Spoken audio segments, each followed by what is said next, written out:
I could hear Max barking before I even reached the porch steps. Not his alarmed bark, but that excited, whole-body wiggle kind of sound he made when someone he loved came home.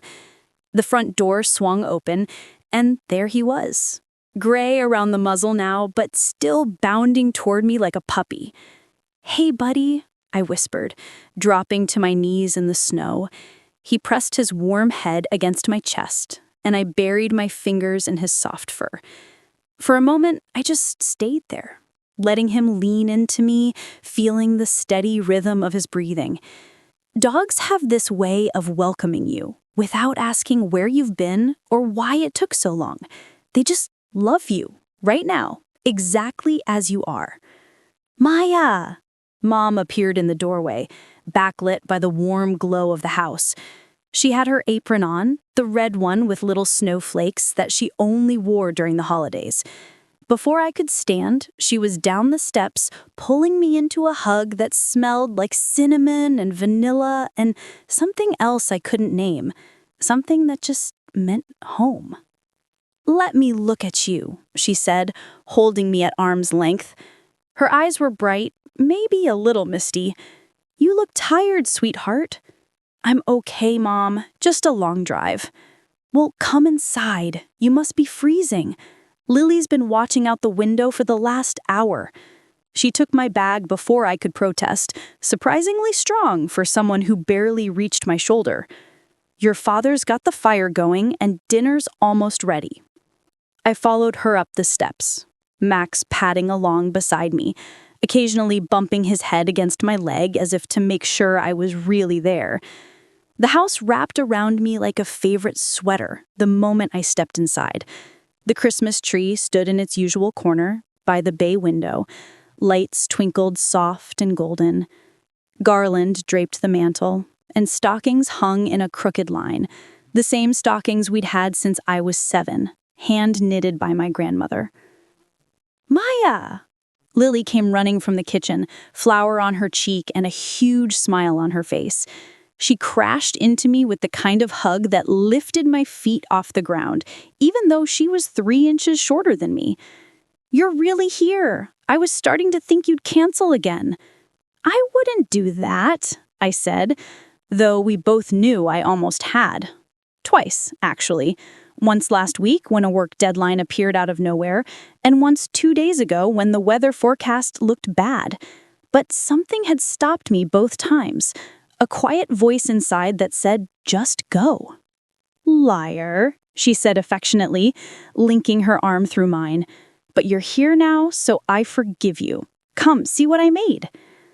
She pulled me toward the kitchen, where the counter was covered in cooling racks full of cookies, stars and trees and bells dusted with colored sugar. The kitchen smelled like butter and brown sugar and chocolate, layered over the deeper scent of something savory in the oven. Mom's beef stew, probably. She always made it on the first night anyone came home.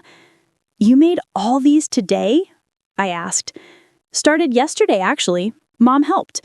We've been listening to Christmas music and making a complete mess." She gestured to the flour-dusted counter, the mixing bowls stacked in the sink. "You should have seen it earlier.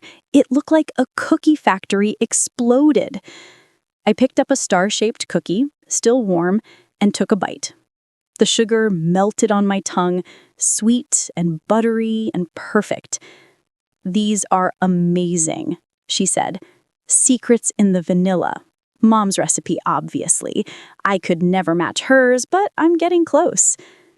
Dad appeared in the doorway then, wiping his hands on a dish towel. He didn't say anything at first, just looked at me with that quiet smile of his, the one that crinkled the corners of his eyes. Then he crossed the kitchen and pulled me into one of his solid, steady hugs. Dad's hugs were different from Mom's.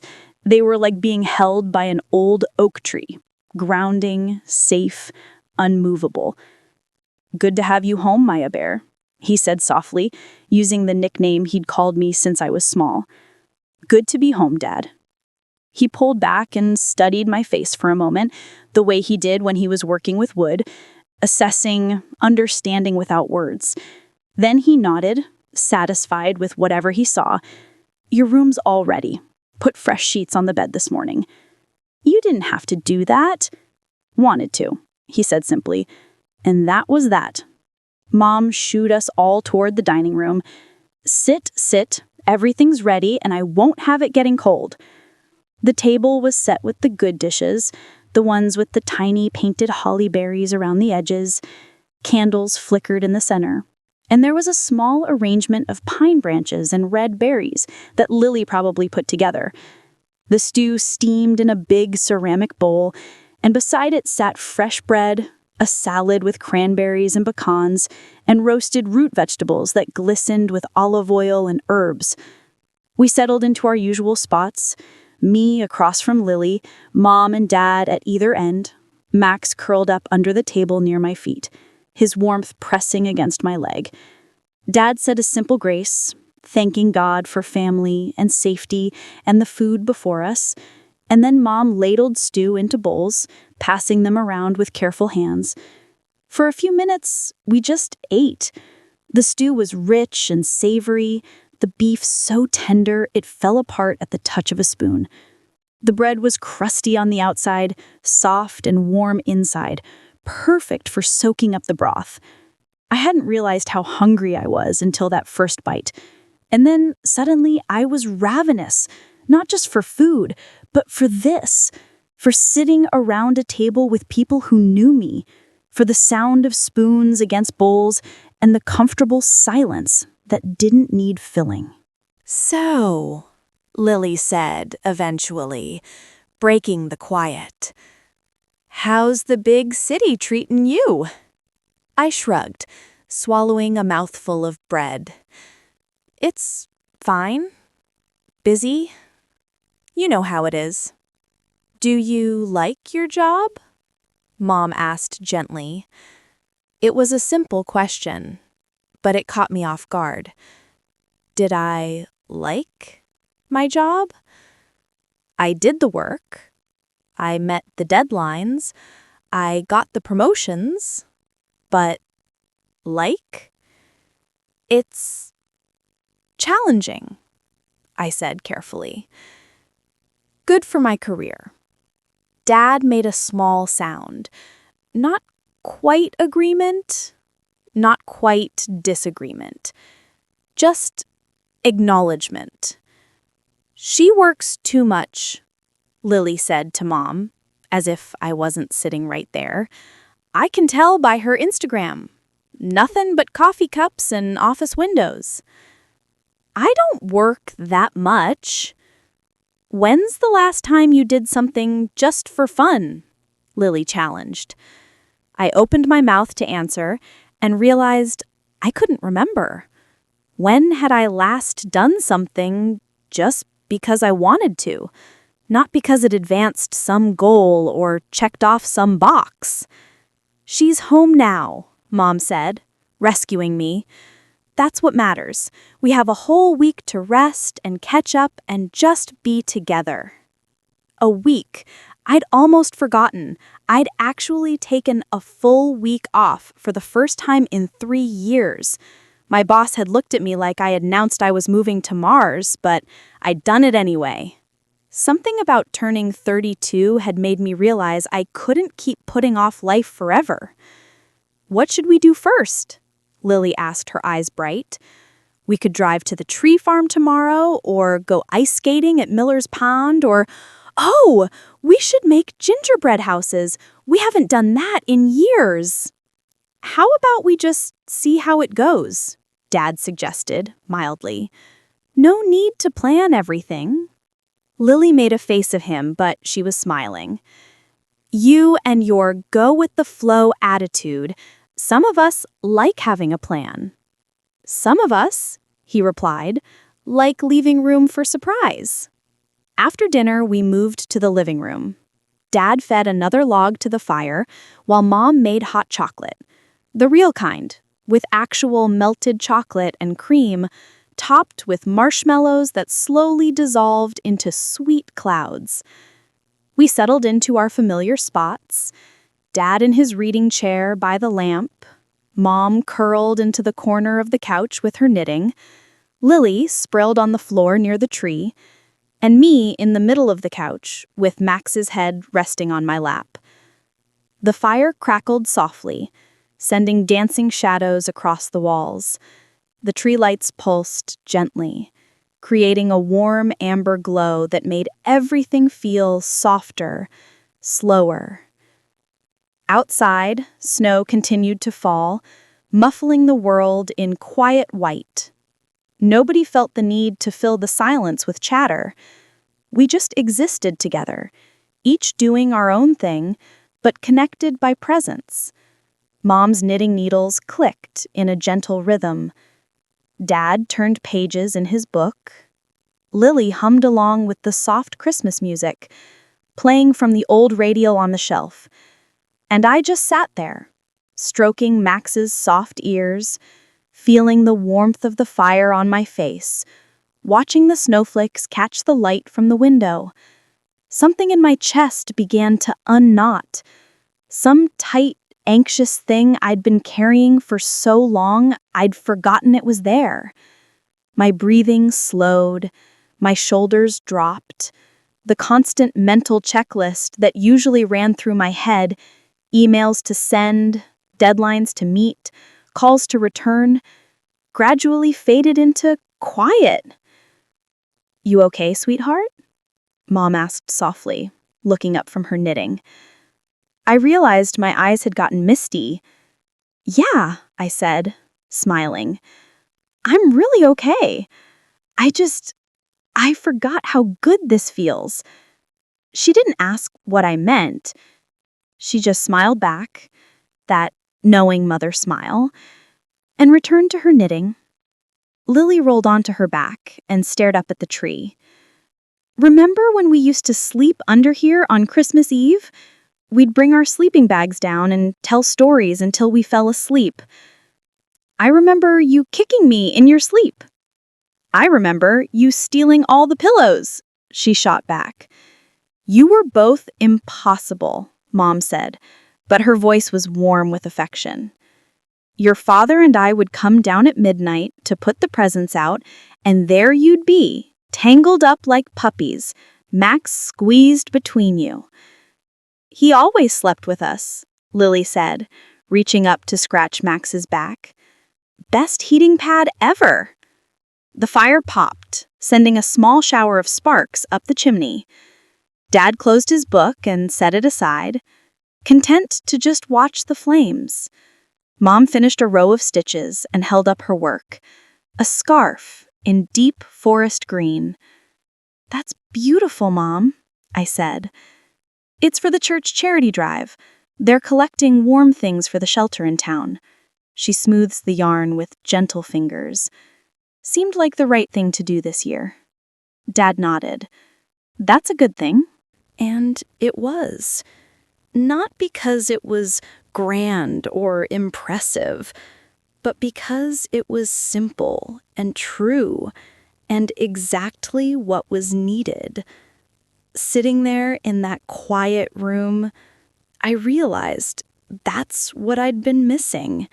Not excitement or achievement or validation, but simple, true things. Warm fires, hot chocolate, the weight of a dog's head on your lap, the soft click of knitting needles, the presence of people who loved you without needing you to perform. Lily yawned, big and unself-conscious. "I'm about to fall asleep right here." "Why don't we all head to bed?" Mom suggested. "It's been a long day, and tomorrow we can sleep in, make a big breakfast, and figure out what we want to do." I didn't argue. Suddenly, I felt the weight of the drive, the accumulated tiredness of months of pushing too hard.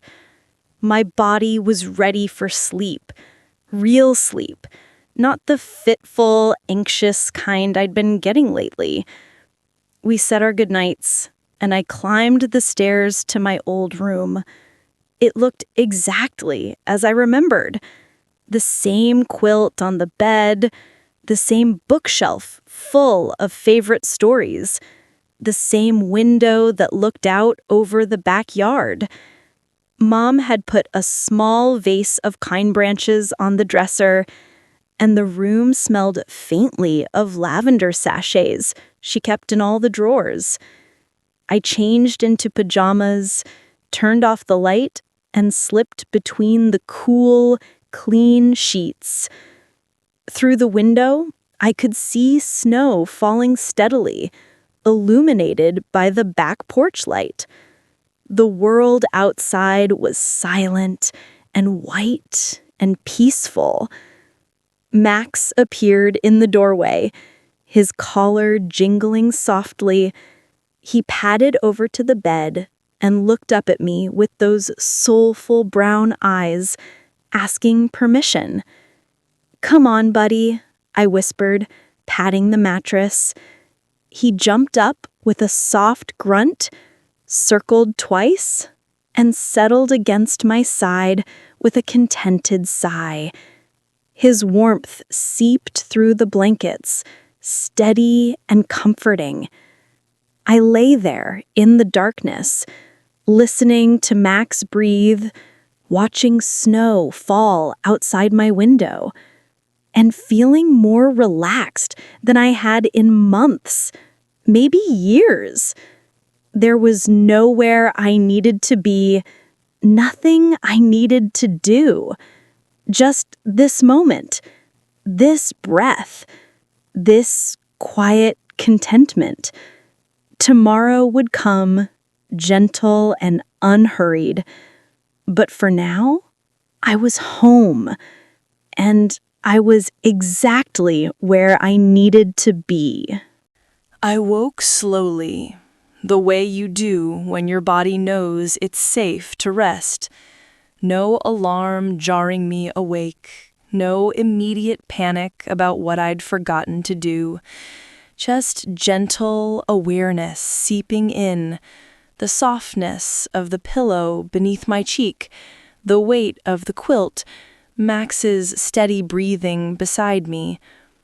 Pale winter light filtered through the curtains, that particular quality of brightness that only comes with fresh snow. I could hear quiet sounds from downstairs, the gentle clatter of dishes, water running, the low murmur of voices. My parents were early risers, always had been. Even on weekends, even on holidays, they'd be up with the dawn, moving through their morning routines with that comfortable efficiency of people who'd been doing it together for 35 years. I stretched, feeling muscles unknot that I hadn't realized were tense. Max lifted his head, tail thumping against the mattress. His eyes were cloudy with age now, but still bright with that simple dog joy of waking up next to someone he loved. "Good morning," I whispered, scratching behind his ears. He licked my hand once, then settled his head back down with a satisfied grunt, not quite ready to abandon the warm bed. I lay there a while longer, just existing. No phone to check. I'd left it downstairs, plugged in and blessedly silent. No emails demanding immediate responses, no meetings to prepare for.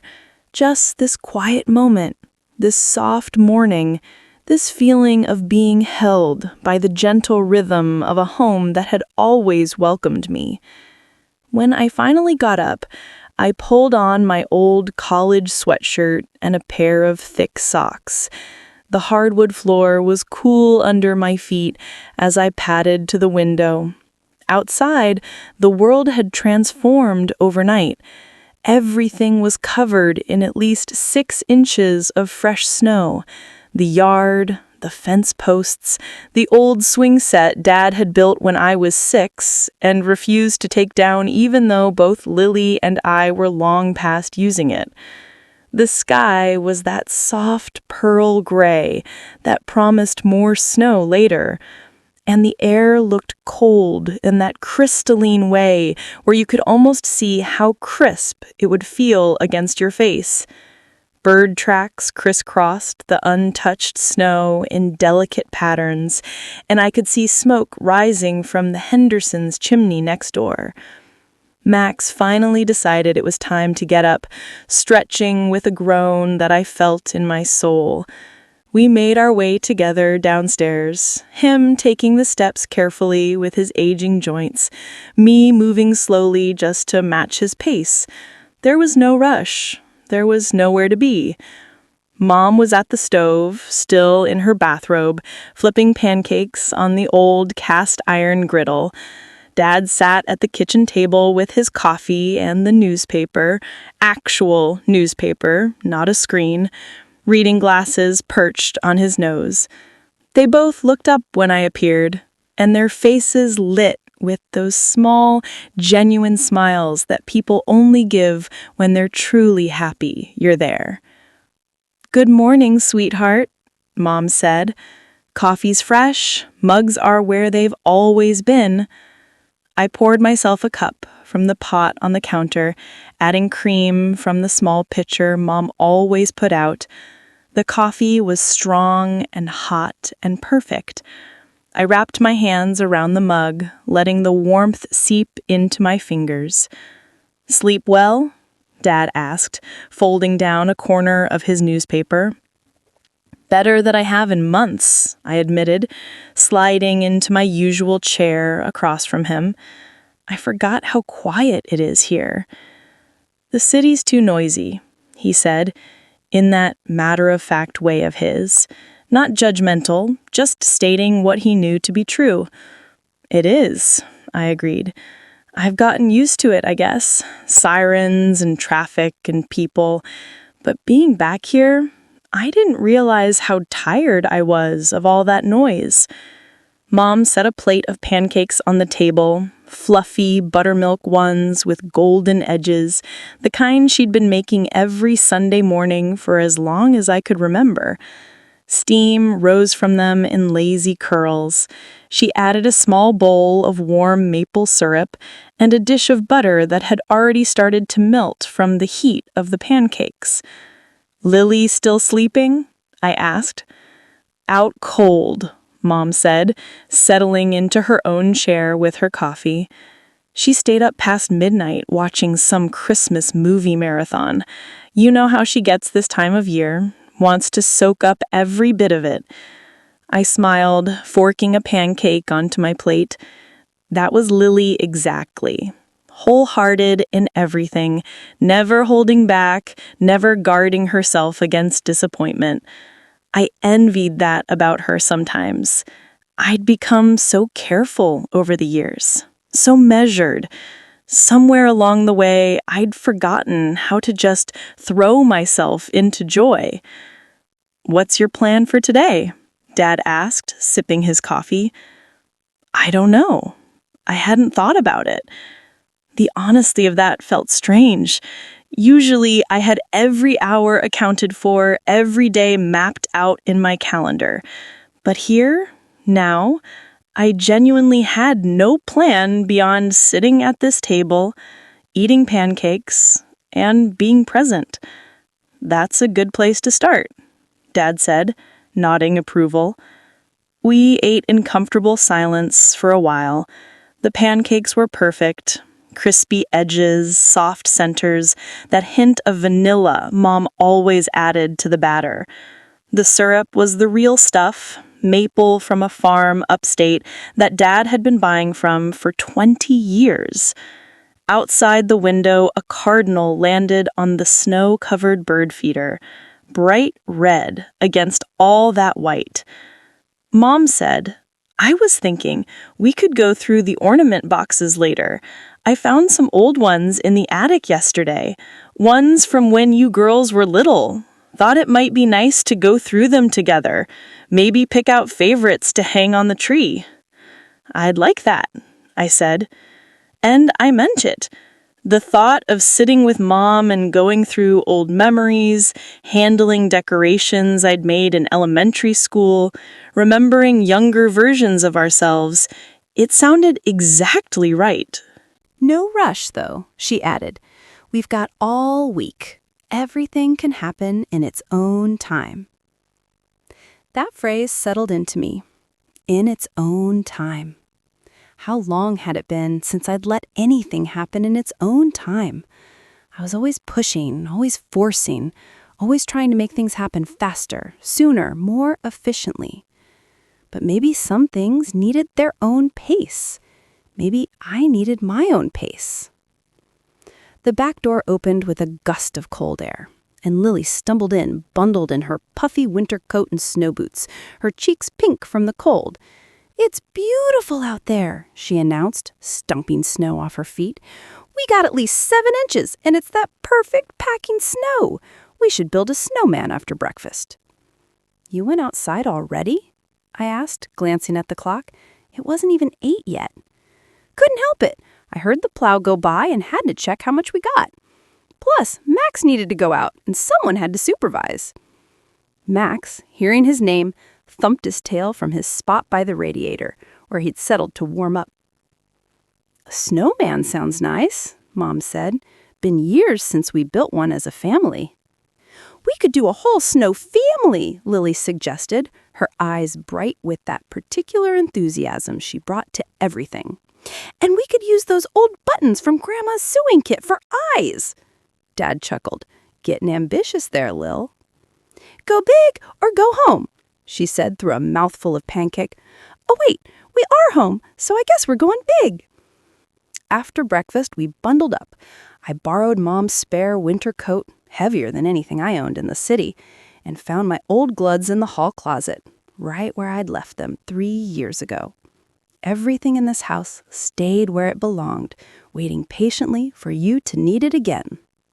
Outside, the cold hit my face like a wake-up call, sharp and clean and invigorating. My breath puffed out in white clouds. The snow crunched under my boots with that particular squeak that only happens when it's really cold. Everything sparkled in the diffused morning light, and the air smelled like pine and wood smoke and winter itself. Lily was already rolling a snowball, her technique practiced from years of snow fort construction and snowman building. Start with a good solid base, then roll it slow and steady. You want it tight and smooth, not loose and crumbly. I started my own snowball, feeling the cold seep through my gloves as I packed the snow together. Dad was working on another section, while Mom supervised from the porch, occasionally calling out suggestions. Max bounded through the snow in big, leaping jumps, barking at nothing in particular, just happy to be outside with his people. We worked steadily, rolling the snowballs until they grew heavy and round. My arms burned with the effort, but it felt good. Real physical work, immediate and tangible. No abstract deadlines or intangible metrics, just snow becoming a snowball, becoming the base of something we were building together. "Lift on 3, Dad said, when my ball was big enough for the bottom. 1, 2, 3.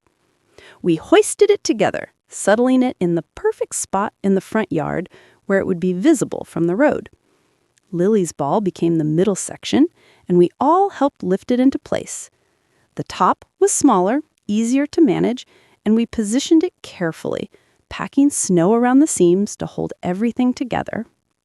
Now for the fun part, Lily said, producing a bag of accessories she had been collecting, a striped scarf, an old top hat that had been in the dress-up box since we were kids, the promised buttons, and a carrot from the kitchen.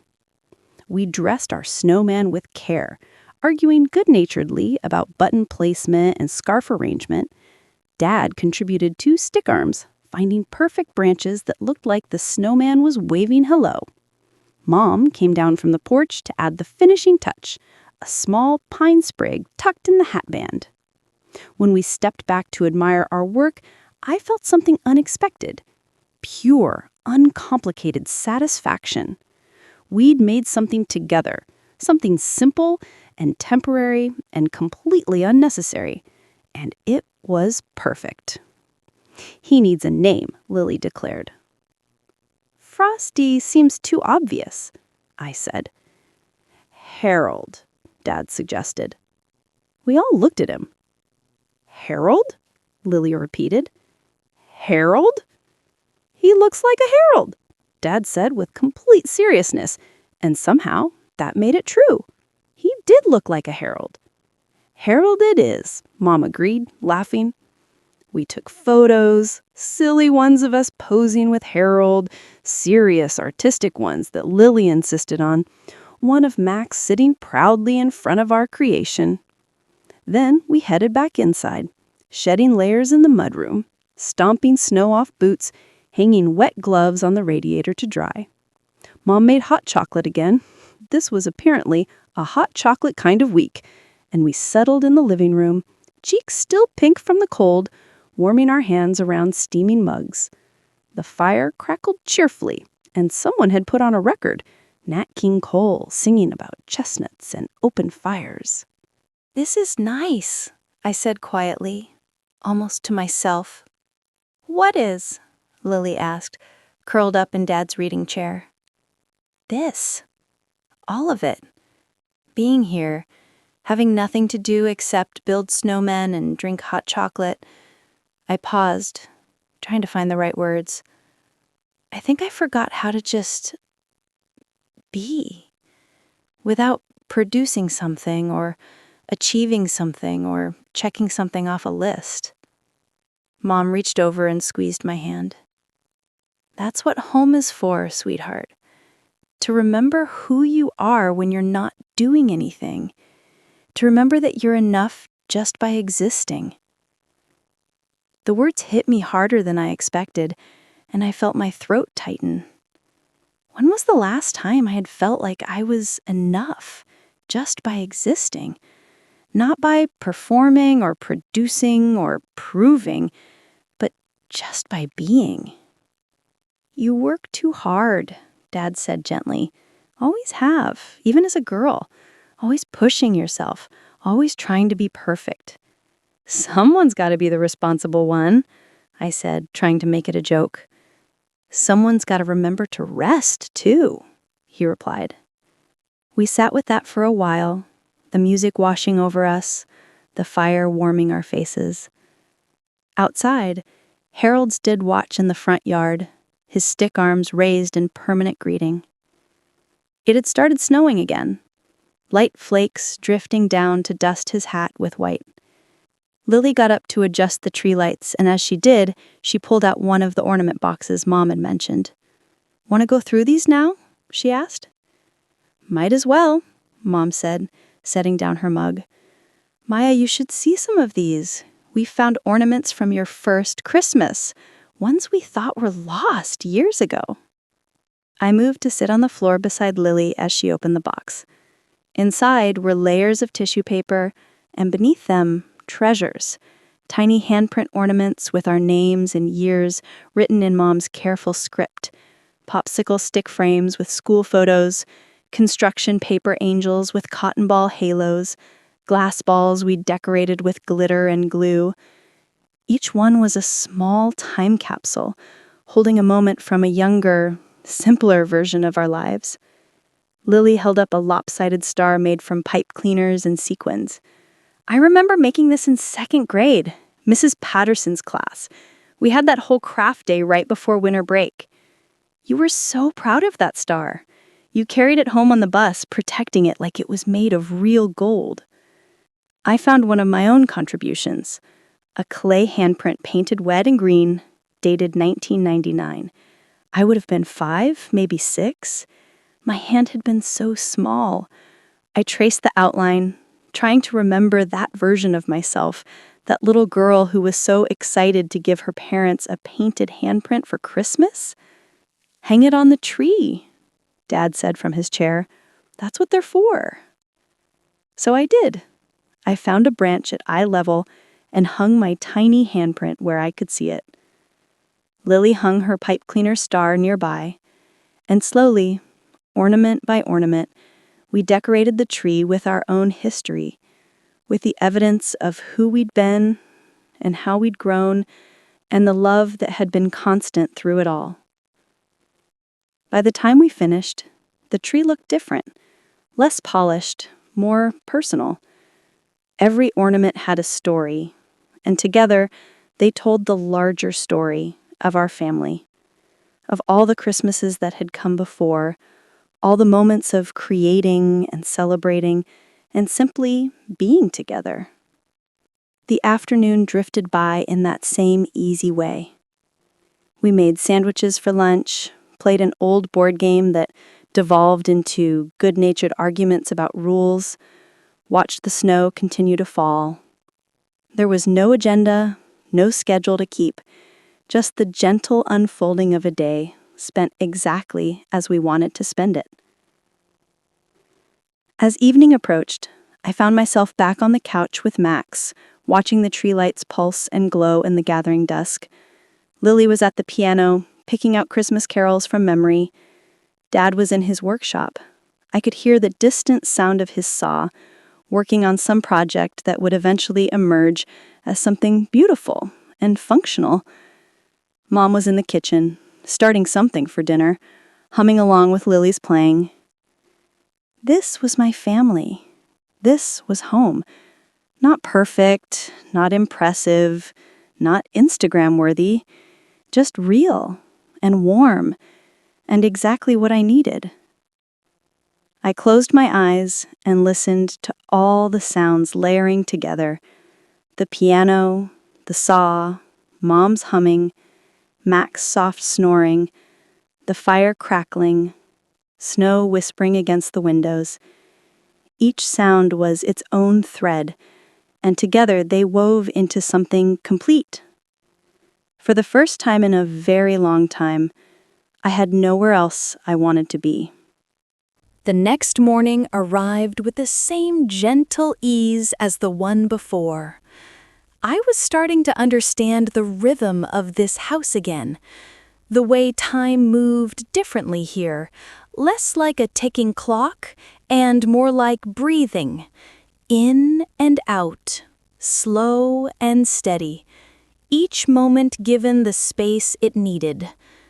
After breakfast, French toast today with powdered sugar and strawberries Mom had frozen last summer, Lily suggested we tackle the attic. There are more Christmas boxes up there, she said.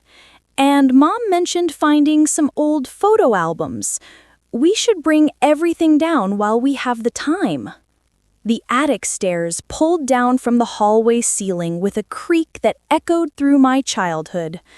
How many times had I climbed these narrow steps? Hundreds, probably. The attic had always been a place of discovery.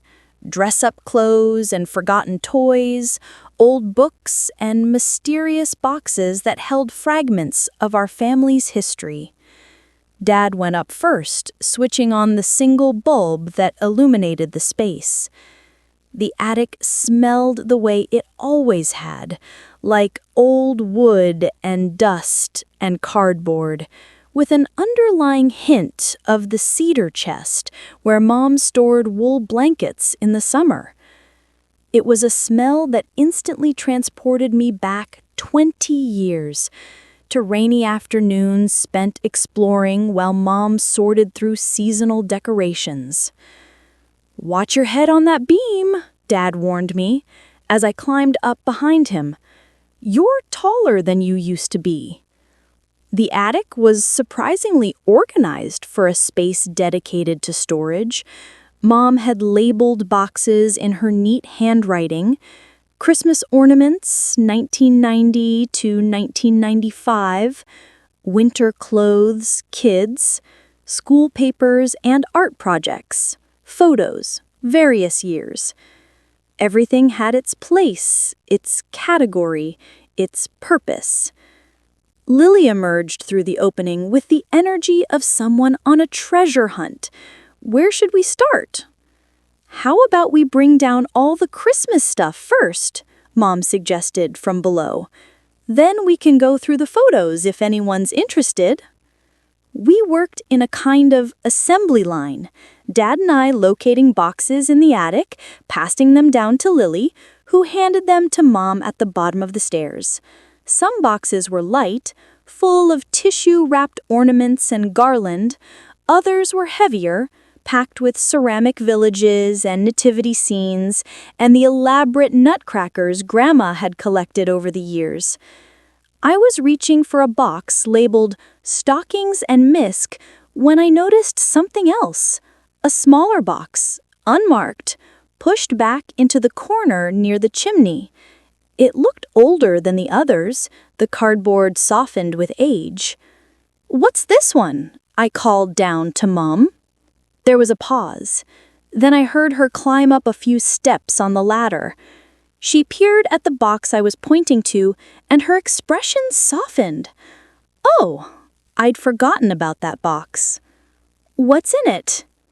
"Memories," she said simply, "from when your dad and I were first married. Letters, mostly. Photos from before you girls were born. Things I saved because they mattered, even though no one else would understand why." "Can we look?" Lily asked, appearing beside Mom on the ladder. She hesitated, then smiled. "I suppose this is what rainy or snowy days are for. Bring it down." We gathered in the living room, the mysterious box sitting on the coffee table like a time capsule. Mom opened it carefully, and even from where I sat, I could see the contents were treasured. Everything wrapped in tissue paper, organized with care. She lifted out a stack of letters tied with a faded blue ribbon. "Your father wrote me every week when he was away at training. This was before email, before cell phones. If you wanted to talk to someone far away, you wrote a letter and waited." "Can you read one?" Lily asked softly. Mom selected an envelope from the middle of the stack, carefully unfolding the letter inside. Her eyes scanned it first, private, then she began to read aloud. "Dear Anne, it's late here, and I'm sitting in the barracks listening to Miller snore like a freight train. I should be sleeping. We've got a 5-mile run at dawn. But I wanted to write to you while it's quiet. I miss you. That sounds simple, maybe even obvious, but I don't think I understood what missing someone really meant until I met you. It's not just wanting to see you or talk to you. It's feeling like part of me is somewhere else, walking around in the world without me. The guys here think I'm crazy, writing letters every week to a girl I've only known 6 months. But they don't understand. When you know, you know. And I know. I'll be home in 3 weeks. Save me a dance. Love, Michael." The room was quiet when she finished. Dad, who had been sitting in his chair pretending to read his book, had set it aside. His ears were slightly pink. "You wrote that?" Lily said, looking at Dad with new eyes. "I did," he said gruffly. "Long time ago." "Did you save his letters?" I asked Mom. "Every single one. 52 letters over the year he was away. I read them all twice, once when they arrived, and once more before I went to sleep. They kept me company when I was lonely." She pulled out a photo next, black and white, slightly creased at one corner. It showed a young couple standing in front of a church. Mom in a simple white dress with daisies in her hair, Dad in his dress uniform, both of them grinning like they'd won the lottery. "Your wedding," I said. June 14th, 1985, Mom confirmed. It was hot that day, almost 90 degrees. The church didn't have air conditioning, so everyone was fanning themselves with the programs. But it didn't matter. Nothing mattered except that we were getting married. "You look so young," Lily breathed. "We were young," Dad said. 22 and 23, didn't have a penny to our names. Got married on a Saturday, had a potluck reception in the church basement, and went back to work on Monday. No honeymoon? I asked. Couldn't afford it, Mom said simply, but we took a weekend trip to the lake the next month. Stayed in a little cabin that belonged to your father's uncle. That was honeymoon enough for us. She continued pulling items from the box, a dried corsage from their first anniversary, ticket stubs from movies they'd seen while dating, a menu from the diner where Dad had proposed. Each item sparked a story, a memory, a moment that had mattered enough to save. Why did you keep all this? I asked, genuinely curious. Mom considered the question, her hands resting on a bundle of photos. Because I wanted to remember, she said slowly. Not just the big moments, the weddings, the births, the holidays, but the small moments in between, the ordinary days that made up our life together. The letters that said, "I'm thinking of you," the movie tickets that meant, "Let's spend time together," the dried flowers that meant, "You matter to me." She looked at Dad, and something passed between them, an understanding built over 40 years of partnership. When you're young, you think the extraordinary moments are what count. The proposals and weddings and big gestures. But as you get older, you realize it's the ordinary moments that actually build a life.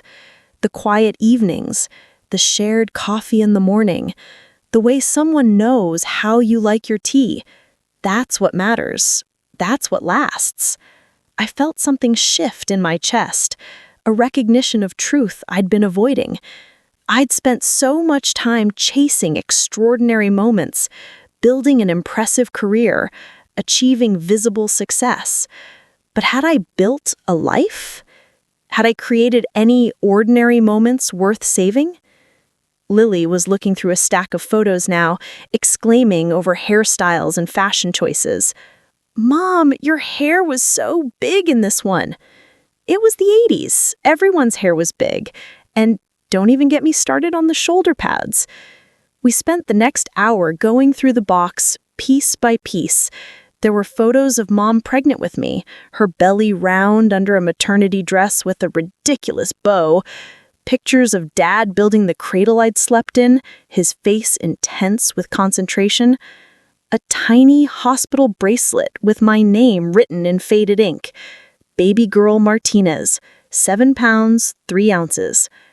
"You were such a serious baby," Mom said, showing me a photo of myself at maybe 3 months old, staring at the camera with an expression of deep suspicion. Always watching, always thinking. Even then, you had that look like you were trying to figure everything out. There were photos of Lily's arrival, too. Me at 3 years old, standing next to Mom's hospital bed, peering into a blanket at this new tiny person who'd suddenly appeared in our family. In the photo, I looked uncertain, like I wasn't sure if this was a good development or not. "You warmed up to her eventually," Dad said, seeing my expression. "Took about a week. Then you decided she was yours, and you didn't let anyone else hold her if you could help it." "Really?" I looked at Lily, who was grinning. "Really," Mom confirmed. "You were so protective. Anytime she cried, you'd run to get me. If someone held her too long, you'd stand there with your arms out, waiting for your turn. You loved her from the start. You just needed time to realize it." We found more photos as we dug deeper. Birthday parties and first days of school, Halloween costumes and summer vacations. There was a whole envelope of photos from the year we'd driven cross-country, stopping at every roadside attraction we could find. I'd been 10, Lily 7, and we thought the Grand Canyon was the most amazing thing we'd ever seen. "Look at your dad in this one," Mom said, laughing. She held up a photo of Dad standing next to the world's largest ball of twine, his expression completely deadpan, while Lily and I mugged for the camera behind him. "You made us stop at every single ridiculous landmark," Dad said. But his tone was affectionate. "Took us 3 weeks to get to California because we kept making detours. And it was perfect," Mom said firmly. "Some of the best weeks of my life. Just the four of us in that old station wagon. No schedule, no obligations. Just seeing the country together." I remember that trip. The way the car had smelled like sunscreen and snacks, how we'd played endless rounds of the license plate game, the motels with their questionable bedspreads and ice machines that never quite worked right. At the time, I thought it was just a vacation. Now I realized it was something more, a deliberate choice to spend time together, to build memories, to say through actions what words couldn't quite capture. The afternoon slipped away as we continued through the boxes. We found my elementary school art projects, finger paintings and clay sculptures, and that papier-mâché volcano I'd been so proud of. Lily's first report card, all satisfactory marks, and a note from the teacher that said, "Lily brings joy to our classroom." Every day, there were programs from school plays where we'd had minor roles, but Mom and Dad had attended anyway, sitting in uncomfortable auditorium seats to watch us say our 3 lines. There were ribbons from track meets and soccer games, certificates of participation that seemed meaningless at the time, but that Mom had saved anyway. There were birthday cards we'd made with Construction paper and glue, saying things like, "To the best dad in the world," with backward letters and crooked hearts. "You kept everything," I said, slightly overwhelmed by the evidence of how much had been preserved. "Not everything," Mom corrected gently.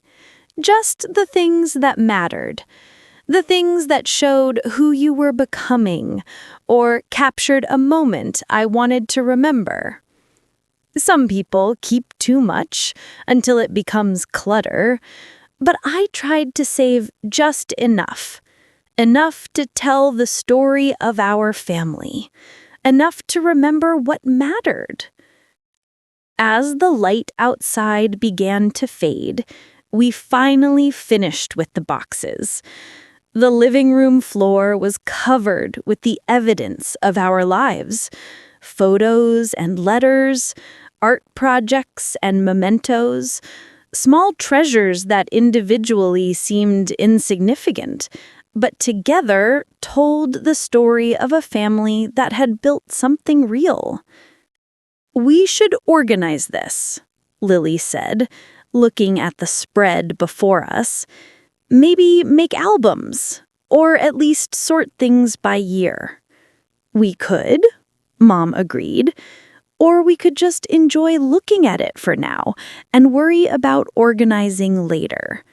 Sometimes it's nice to see everything together, all mixed up like this. Reminds you that life isn't neat and linear. It's messy and overlapping and beautiful."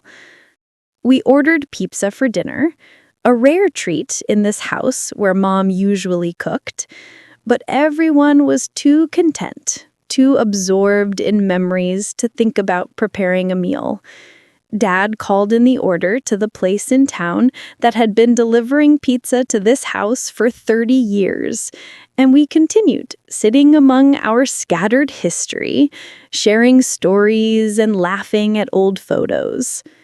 When the pizza arrived, we ate it sitting on the floor, paper plates balanced on our laps, still surrounded by boxes and photos. Max wandered among us, hoping for dropped pepperoni, occasionally stopping to be petted or to rest his head on someone's knee. "This is nice," Lily said, echoing my words from the day before. "All of us together, just being." "It is," Dad agreed.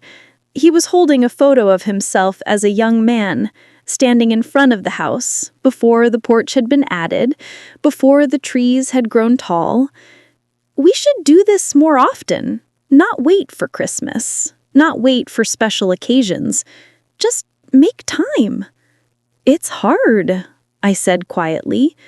With work and distance and everything else, time just disappears.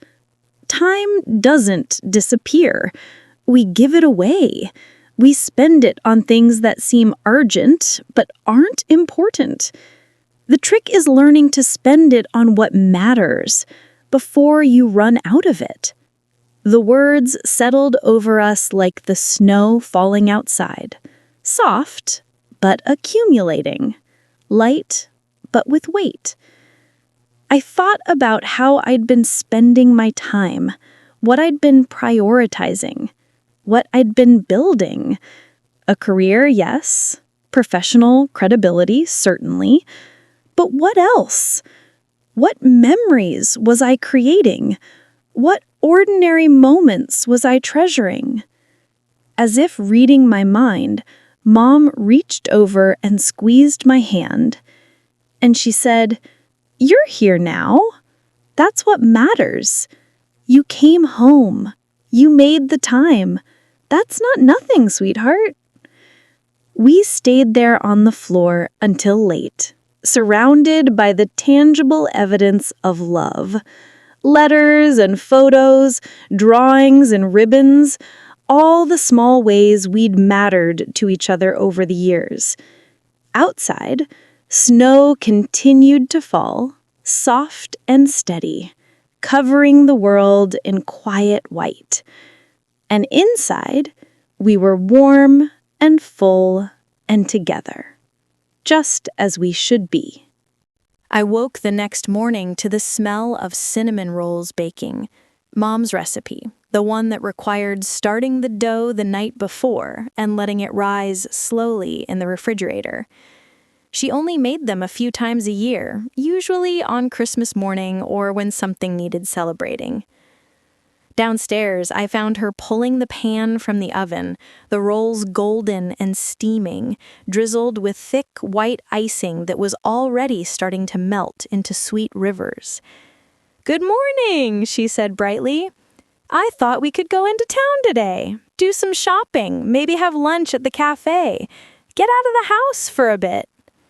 "Sounds good," I said, accepting the coffee she poured for me.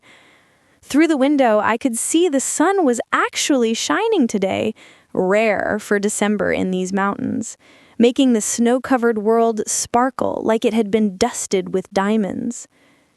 Lily appeared, drawn by the smell of cinnamon. "Are those Mom's famous rolls?" "The very same," Mom confirmed, sliding one onto a plate for her. We ate slowly, savoring each bite. The rolls were perfect, soft and gooey in the center, slightly crispy on the edges, sweet but not overwhelming. Dad joined us halfway through, already dressed for town in his good flannel shirt and the jacket he wore when he wanted to look presentable. An hour later, we piled into Dad's truck, the same Ford he'd been driving for 15 years, meticulously maintained and surprisingly reliable. The heater took a few minutes to kick in, and our breath fogged the windows until warm air finally began circulating. The drive into town took 20 minutes on winding roads that cut through pine forests heavy with snow. We passed the Hendersons' farm, where their horses stood in the pasture looking like they'd been painted onto the white landscape. We passed Miller's Pond, frozen solid now, where we'd go skating later in the week if the ice stayed thick. We passed the turnoff to the old quarry where kids used to go to swim in summer, though it had been fenced off years ago for safety.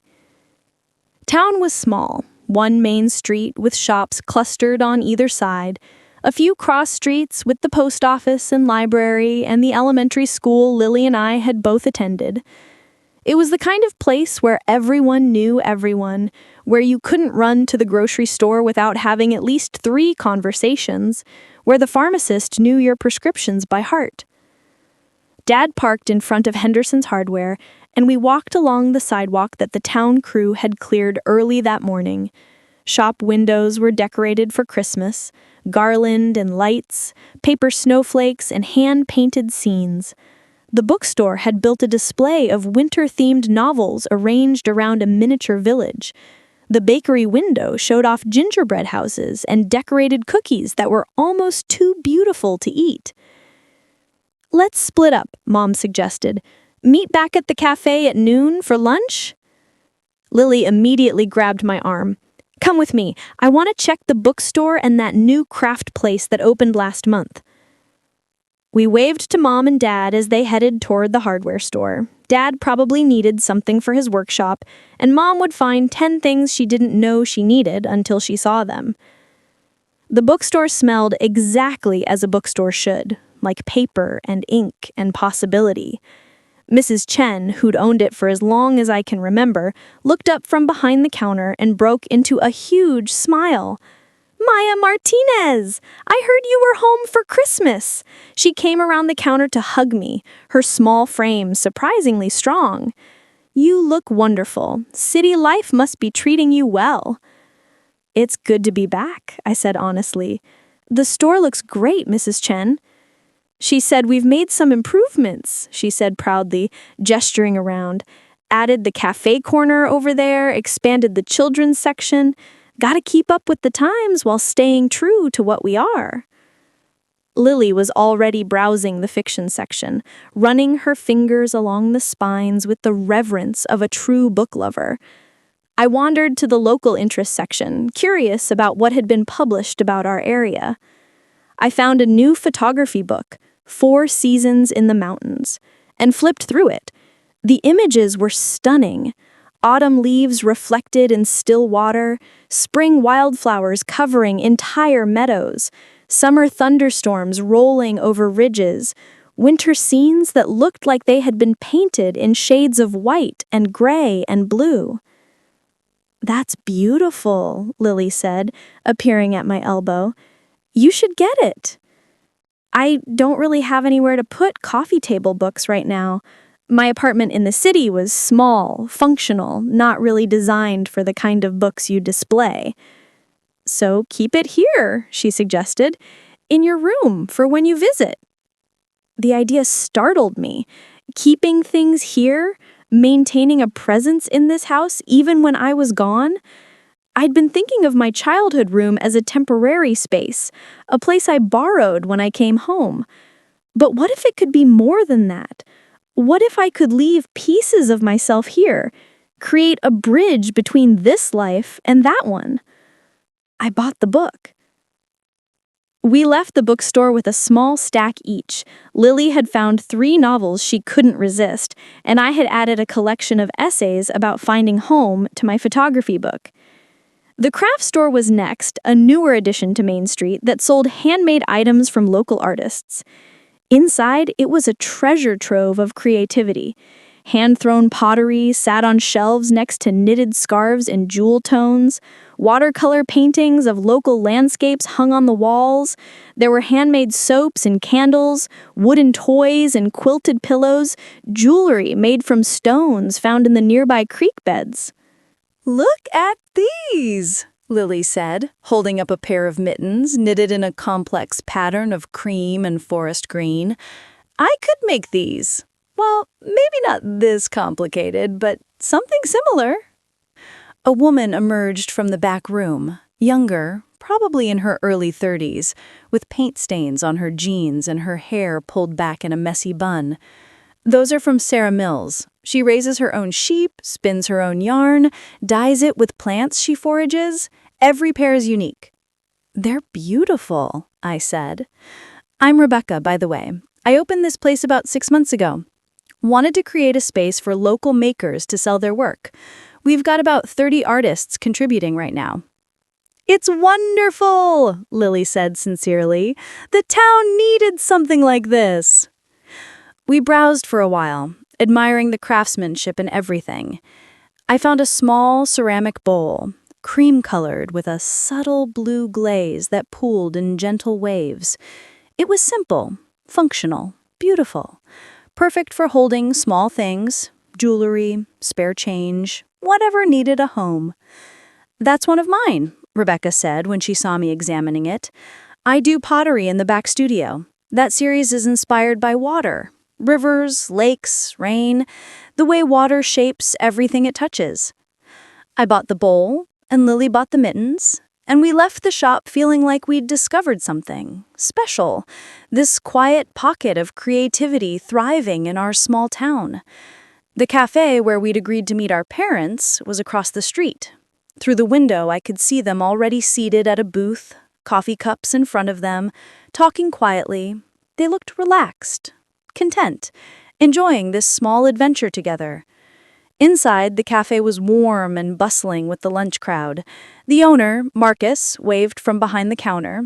He'd taken over the place from his parents 5 years ago and had kept everything people loved while adding his own touches. Better coffee, expanded menu, a small stage in the corner where local musicians played on weekend evenings. We slid into the booth across from our parents, adding our shopping bags to the collection already piled on the bench. "Successful morning?" Dad asked. "Very," Lily said. "How about you two?" "Got what I needed and then some," Dad admitted. "Your mother found a new set of kitchen towels she claims we desperately need." "We do desperately need them," Mom said, primly. "The old ones are practically threadbare, and they were on sale." The waitress came by, Jenny, who'd been 2 years ahead of me in school. "Maya, heard you were back. The usual?" I was surprised she remembered what my usual was, then realized some things didn't change. "Turkey club, please. Extra pickles." We ordered and settled into easy conversation. Around us, the cafe hummed with familiar voices, the couple from the hardware store, the librarian, the woman who ran the flower shop. People kept stopping by our table to say hello, to welcome me home, to ask how long I was staying. "Everyone seems to know you're here," I said to Mom after the 3rd or 4th interruption. She smiled. "Small town, word travels fast. Plus, I may have mentioned it to a few people at church last Sunday." Our food arrived, generous portions, the kind of simple, well-made lunch that satisfied without being fancy. My turkey club was exactly as I remembered, piled high with turkey and bacon and crisp lettuce, served with sweet potato fries that were perfectly crispy. We ate and talked and watched the town move through its afternoon. Through the window, I saw Mrs. Patterson from the elementary school carrying a stack of library books, saw the mailman making his rounds, stopping to chat with shopkeepers, saw teenagers from the high school walking in groups, laughing about something, their energy bright against the white snow. "I forgot how nice this is," I said quietly. "Knowing people, being known, having history with a place." "The city doesn't have that?" Lily asked. "Not really. I know my neighbors to nod at, but I couldn't tell you their names. The barista at my regular coffee shop knows my order, but not anything about me. It's anonymous, which can be nice, but also lonely." "You could change that," Mom suggested gently. "Make an effort to connect, even in a big city." "I could," I agreed. "I just haven't. Always too busy, always rushing to the next thing." Dad set down his coffee cup. "Your mom and I have been talking," he said in that serious tone that meant they'd discuss something thoroughly. "About you. About how hard you've been working." I felt myself tense slightly, defensive. "I'm doing fine." "We know you are," Mom said quickly. "You're incredibly successful, and we're proud of you. But we also see how tired you are. How disconnected." "Disconnected from what?" "From yourself," Dad said simply. "From the things that make you happy. From people who care about you." The words stung because they were true. When had I last done something just because it brought me joy? When had I last spent real time with friends, not networking events disguised as socializing? When had I last felt truly connected to anything beyond my work? We're not saying you should quit your job or move back home, Mom clarified. We're just saying maybe think about what you want your life to look like.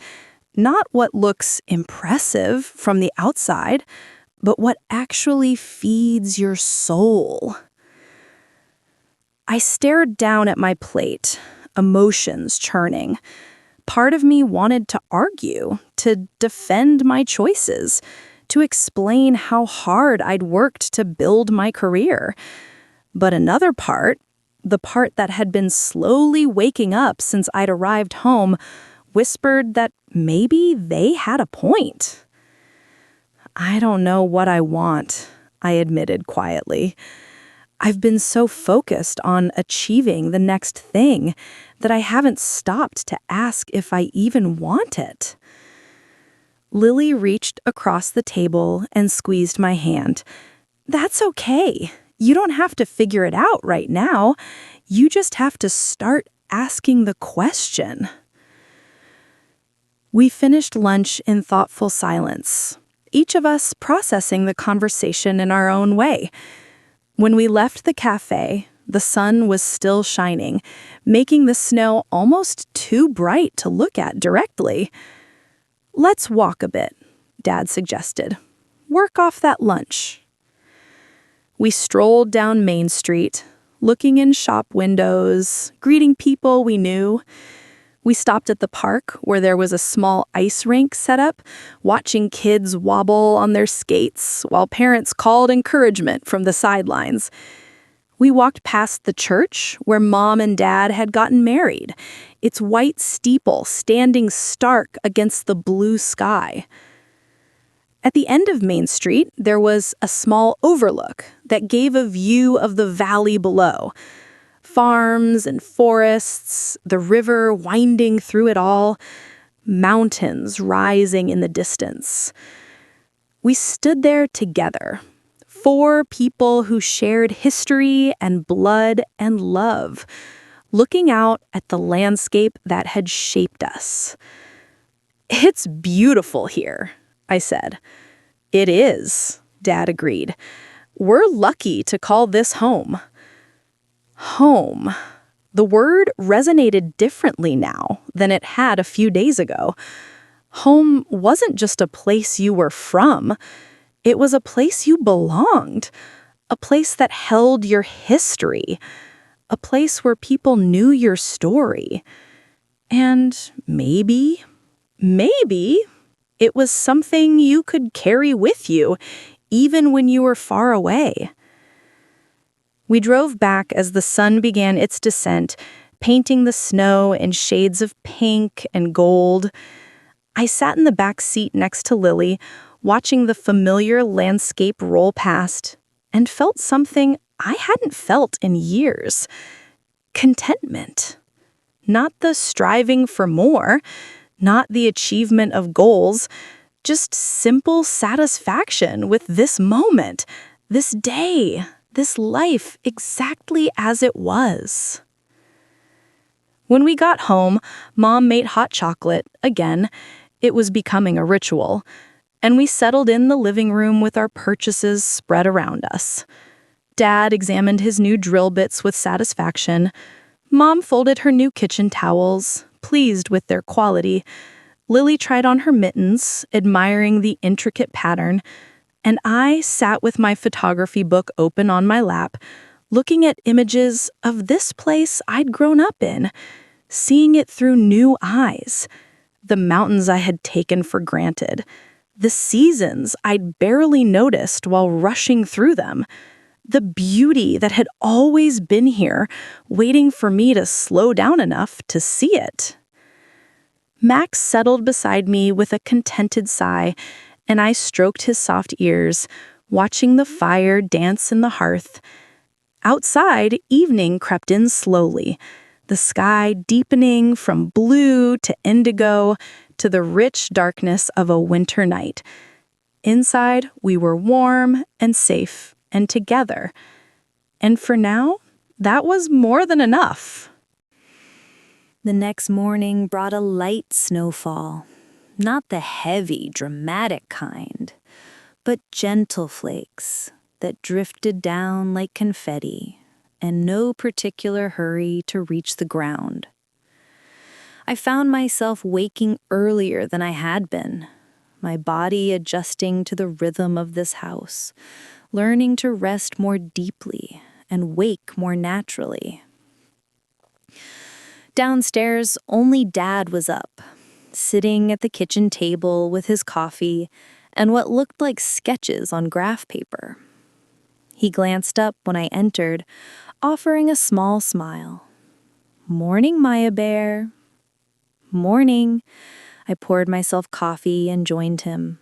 "What are you working on?" He turned the paper so I could see. Detailed drawings of what appeared to be a bookshelf, with measurements and notes in his careful handwriting. Commission piece for the Andersons. They want something custom for their living room. Floor to ceiling, built-in look, but freestanding so they can take it when they eventually move. "That's beautiful," I said, studying the design. The shelves had subtle curves, and he'd planned small cubbies at different heights to break up the straight lines. It was functional, but artistic, the kind of thing that would become a centerpiece of a room. "Want to see the workshop?" he asked. "I've been meaning to show you some of the new tools I got last year." I realized I hadn't been to Dad's workshop in years, probably not since high school. It felt like a privilege to be invited into that space, his domain where wood became furniture and rough lumber became art. We bundled up and crossed the backyard, our boots leaving fresh tracks in the new snow. The workshop was a separate building Dad had built himself 20 years ago. A sturdy structure with good light from the south-facing windows and a wood stove that kept it warm even in the coldest weather. Inside, the air smelled like sawdust and linseed oil and wood, cherry and oak and pine, each with its own distinct scent. The workshop was organized with the same careful attention as the attic. Tools hung on pegboards in order of size, lumber sorted by type and dimension, jars of screws and nails labeled and lined up on shelves. Dad's current projects occupied various stages of completion around the room. A rocking chair waited for its final coat of finish. A small table had been sanded smooth, ready for stain, and on the main workbench sat what looked like the beginnings of the bookshelf he'd been sketching. "This is where you spend most of your time, isn't it?" "Most afternoons," he confirmed, running his hand along a plank of cherry wood. "After I retired, I needed something to do with my hands, something to create. Started taking commissions, small jobs at first. Word spread. Now I stay pretty busy." "Do you miss your old job?" He'd been a machinist for 30 years, precise and skilled, before retiring 5 years ago. He considered the question, selecting a piece of sandpaper and beginning to smooth the edge of a board. "I miss parts of it," he continued. "The routine, maybe, the guys I worked with. But this," he gestured around the workshop, "this is better. I'm making things that will last, things people will use and pass down. There's satisfaction in that I didn't get from factory work." I watched him work for a while, his movements practiced and efficient. There was meditation in it, I realized. The repetitive motion of sanding, the focus required to work with wood, the patience needed to do things right. No rushing, no shortcuts, just steady progress towards something beautiful. "Can I help?" I asked.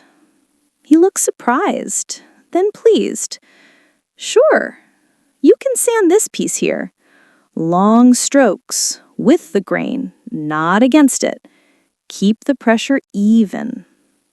He handed me a block of sandpaper wrapped around a wooden block, and I began to work on a piece of oak that would become part of the bookshelf. At first, I was tentative, worried about doing it wrong, but Dad's presence was calming, and gradually I found a rhythm. Back and forth, smooth and steady, feeling the wood become silky under my hands. We worked in comfortable silence, the only sounds the whisper of sandpaper and the occasional crackle from the wood stove. Snow continued to fall outside the windows, but in here, it was warm and focused and peaceful. Your mother told me about your conversation yesterday at the cafe. I kept sanding, not sure what to say. She worries about you, he continued. We both do. Not because you're not successful, you clearly are, but because you don't seem happy. I'm fine, Dad. Fine isn't the same as happy. He set down his sandpaper and looked at me directly. When you were little, you had this laugh, this full belly, can't stop kind of laugh. You'd get going about something silly, and the whole house would light up with it. I can't remember the last time I heard you laugh like that. The observation hit harder than I expected. When had I last laughed like that? Really laughed, not the polite chuckle I offered at work functions or the brief amusement at something funny online. I guess I grew up, I said quietly. Growing up doesn't mean losing joy, he replied. It just means finding it in different places. But you have to look for it, Maya. You have to make space for it in your life. He returned to his work, giving me room to process. I focused on the wood under my hands, on the transformation happening with each stroke. Rough becoming smooth, splintered becoming whole. There was something deeply satisfying about this simple act of making something better. How did you know, I asked after a while, that you wanted to do this, build things? He said, I didn't know, not consciously, but I noticed that the happiest I felt was when I was working with my hands, creating something tangible. So I leaned into that, gave it more space in my life, let it grow until it became something central, instead of something I squeezed in around the edges. What if you're not sure what makes you happy anymore? He smiled. Then you experiment, try things. Pay attention to what makes time disappear, what makes you forget to check your phone, what makes you feel satisfied at the end of the day. Those are clues. We continued working as the morning progressed. Dad taught me how to check if wood was truly smooth. Close your eyes and run your hand along it, feeling for any catches or rough spots. He showed me how to read the grain, how to anticipate where wood might split or warp. He explained the difference between hardwoods and softwoods, why you chose one over the other for different projects. It was the most time I'd spent alone with my father in years, and I realized how much I'd missed it. Not the big conversations or profound moments, but this, working side by side, learning from him, existing in the comfortable silence that came from truly knowing someone. You're good at this, he said, examining the piece I had finished sanding. Patient, attentive to detail. Those are good qualities for woodworking.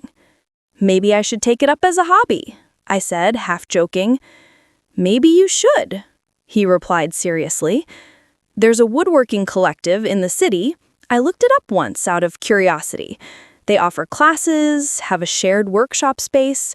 Might be something worth exploring. The idea surprised me. I'd been thinking of woodworking as something that belonged here, in this workshop, with Dad. But he was right. It existed in the city too. I could learn it there, create a space in my life for making things with my hands, for the satisfaction of transforming raw materials into something useful and beautiful. Around noon, we heard the back door open and Mom's voice calling, "Lunch in 10 minutes." Dad began cleaning up, putting tools away with the same care he'd used to select them. I helped, learning where everything belonged, appreciating the order and logic of his system. "Thanks for this," I said, as we prepared to head back to the house. "For letting me work with you." He said, "You're always welcome here. Any time you want to come out and make something, the door's open. Even when you're back in the city. You've got a key. Visit whenever you can, and we'll build something together." The offer made my throat tight with emotion. It wasn't just about woodworking. It was an invitation to stay connected, to maintain a presence here, to have a reason to come home beyond obligation or holidays. Inside, Mom had made tomato soup and grilled cheese sandwiches, comfort food on a snowy day. Lily joined us, looking cozy in an oversized sweater and thick socks, her hair pulled up in a messy bun. "Where were you two?" she asked, eyeing the sawdust on our clothes. "Workshop," I said. "Dad was teaching me to sand." "Fancy," she teased.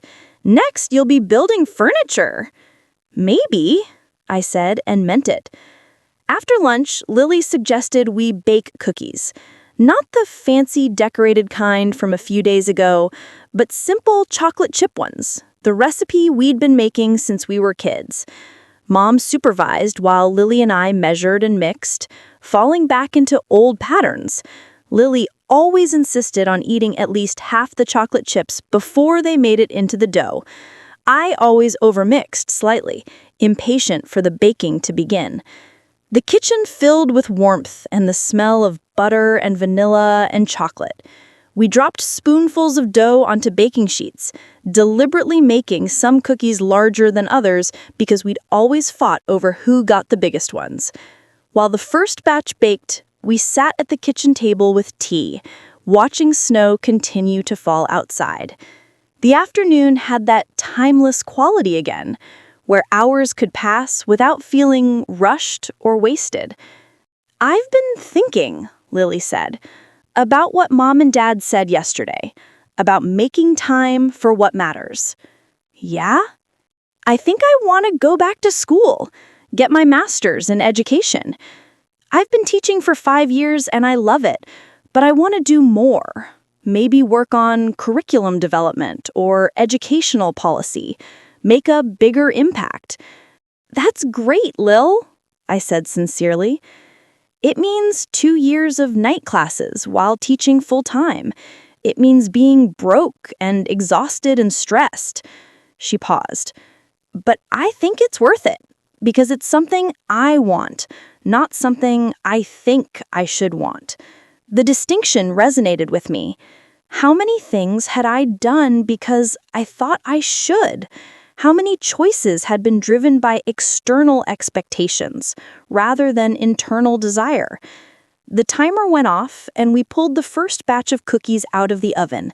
They were perfect, golden brown, still soft in the middle, the chocolate melted into dark pools.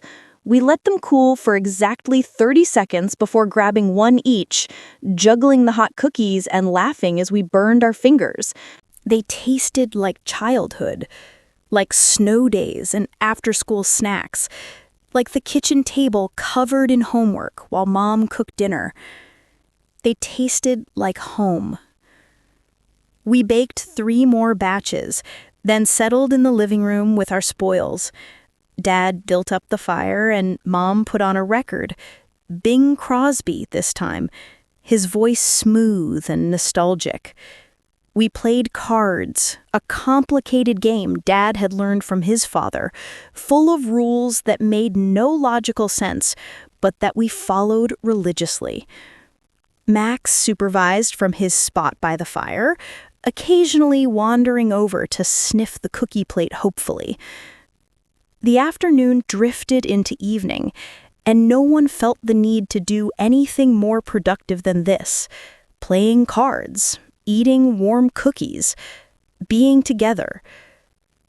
At some point, I realized I was laughing, really laughing, the kind Dad had mentioned. Lily had just made a ridiculous play in the card game, declaring herself the victor, even though she was clearly losing. And something about her absolute confidence in her terrible strategy struck me as hilarious. Dad caught my eye and smiled, that small, knowing smile that said he'd noticed, that he was glad. When we finally called it a night, I climbed the stairs feeling satisfied in a way I couldn't quite name. Not the satisfaction of achievement or accomplishment, but something deeper. The satisfaction of time well spent, of connection and presence and joy. In my room, I pulled out the photography book I had bought in town and flipped through it slowly.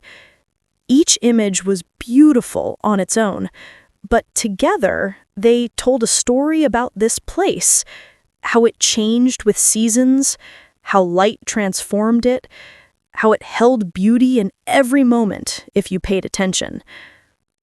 I thought about Dad's workshop, about the meditation of working with wood. I thought about Lily's decision to pursue her master's, driven by genuine desire rather than external pressure. I thought about my own life, about what I wanted it to hold, about what would make me look back with satisfaction rather than regret. Outside, the snow had stopped, and the clouds had cleared. Through my window, I could see stars, so many stars, visible in a way they never were in the city. I stood there for a long time, looking up at that vast sky, feeling small, but not insignificant. Max appeared in the doorway, his collar jingling softly. He padded over and leaned against my legs, and I reached down to stroke his soft head. "I'm figuring it out, buddy. Slowly, but I'm figuring it out." He looked up at me with those wise old eyes, tail wagging gently, as if to say he'd known all along that I would. I climbed into bed, pulled the quilt up to my chin, and let sleep come naturally. Tomorrow would bring new discoveries, new moments of connection, new steps toward understanding what I wanted my life to become. But for now, I was content with where I was, exactly where I needed to be. I woke to voices outside my window, excited, hushed, the kind that meant something was happening. I pushed back the curtain to see Lily in the backyard, already dressed in her winter gear, talking animatedly to Dad while gesturing toward the woods beyond our property. By the time I got downstairs, Mom was packing a thermos and wrapping sandwiches in wax paper. "We're going to the lake," she announced. "The ice is thick enough for skating, and it's supposed to be sunny all day. Perfect conditions." "I haven't skated in years," I said, accepting the coffee she handed me. "Good thing it's like riding a bike," Lily said, bursting through the back door with rosy cheeks. "Dad checked the ice this morning. At least 6 inches. We're good to go."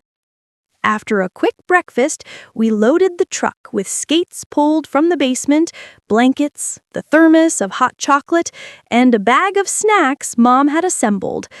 Max jumped in without being asked, settling himself in the back seat like he'd been doing this his whole life, which I supposed he had.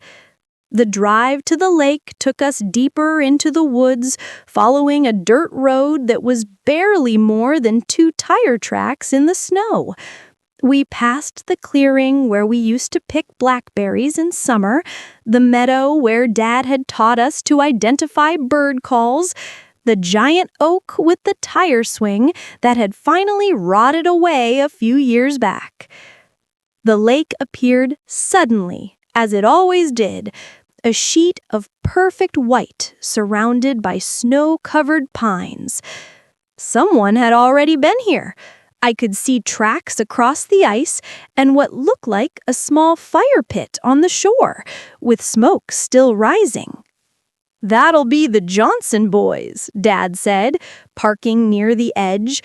"They're out here every winter, clearing the snow, making sure everyone knows the ice is safe." We unloaded our gear and made our way to the shore. The ice was indeed pristine. The Johnsons had swept it clean of snow, leaving a smooth expanse that reflected the blue sky above. In the distance, I could see a couple of figures skating, their movements graceful and unhurried. I hadn't put on ice skates in college, and my fingers fumbled with the laces. Dad knelt to help, tightening them with practiced efficiency. Not too tight, you want circulation, but snug enough for support. Standing was awkward at first, my ankles wobbling as I found my balance. Lily was already on the ice, gliding backward with infuriating ease. "Come on, Slowpoke." I pushed off tentatively, my body remembering what my mind had forgotten. The first few strokes were uncertain, my arms flailing slightly for balance, but then muscle memory kicked in, and I found my rhythm. Push, glide, push, glide. The ice whispered beneath my blades, and cold air stung my cheeks. It felt like flying. Mom and Dad skated together, holding hands like teenagers, moving in perfect synchronization. They'd been skating on this lake for 40 years, and it showed in the way they moved. Effortless, connected, completely at ease. Lily caught up to me, skating backward so she could face me while we talked. "Remember when we used to have races? You'd always win because your legs were longer? You'd always claim I cheated somehow." "Because you did! You'd get a head start while I was still tying my skates." We laughed, and she spun around to skate beside me. The sun was warm on our faces despite the cold, and the sky was that deep winter blue that seemed to go on forever. We skated for an hour, maybe more, losing track of time. Sometimes all 4 of us skated together in a line, holding hands. Sometimes we split off individually, exploring different parts of the lake. Max ran along the shore, barking encouragement, occasionally venturing onto the ice before deciding he preferred solid ground. The Johnson boys waved from across the lake, Ben and Travis, both in their 20s now, though I still thought of them as the kids who used to build elaborate snow forts.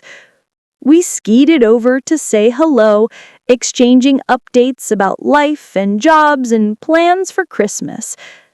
"Your dad helped us build our workshop last summer," Ben said, nodding toward Dad. "Taught us proper joinery, wouldn't let us cut corners. Best thing we ever built." "That's Dad," I said, watching him skate lazy circles with Mom. When we finally took a break, we gathered around the fire pit the Johnsons had started. Dad added more wood, and soon we had a cheerful blaze going.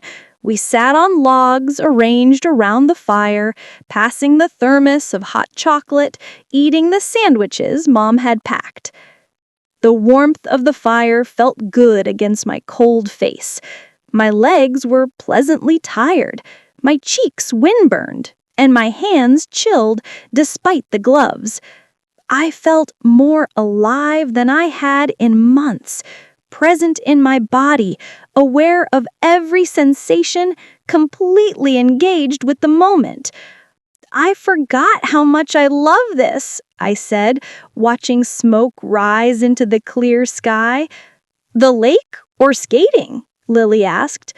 Both, all of it. Being outside, moving my body, doing something just for the joy of it. Mom unwrapped another sandwich, offering half to Dad. When's the last time you did something physical, just for fun, not at a gym trying to optimize your workout? I had to think about it. I honestly can't remember. I go to the gym sometimes, but it's always rushed, always checking my phone between sets, always feeling like I should be working instead. That's not exercise, Dad said. That's obligation with endorphins. The Johnsons invited us to skate with them, and we returned to the ice. This time we played a game we'd invented as kids, ice tag, with elaborate rules that had evolved over years. It was silly and chaotic and wonderful. All of us skating in loops and circles, laughing when someone got tagged, strategizing ways to avoid capture. At one point, I found myself skating alone toward the far end of the lake, away from the group. The sounds of laughter faded behind me, and I was surrounded by silence, just the whisper of my blades on ice and my own breathing. I stopped in the middle of the lake and turned slowly, taking in the full view. Mountains ringed the horizon, their peaks sharp against the blue sky. Pine trees stood sentinel around the shore, heavy with snow. The sun was beginning its descent, painting everything in shades of gold and pink. This place had been here my whole life. I'd skated on this lake dozens of times, played on these shores every summer, knew these mountains like I knew my own face. But I'd stopped seeing it. I'd stopped letting it matter. Somewhere along the way, I'd convinced myself that what mattered was elsewhere, in cities, in careers, in achievements that could be measured and displayed.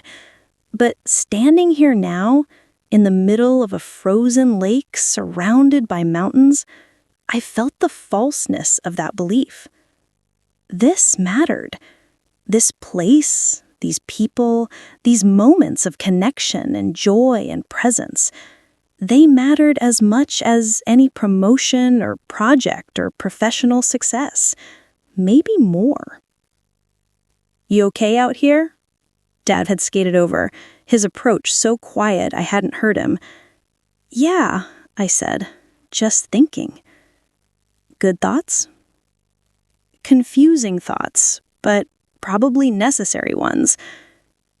He nodded, understanding without needing explanation.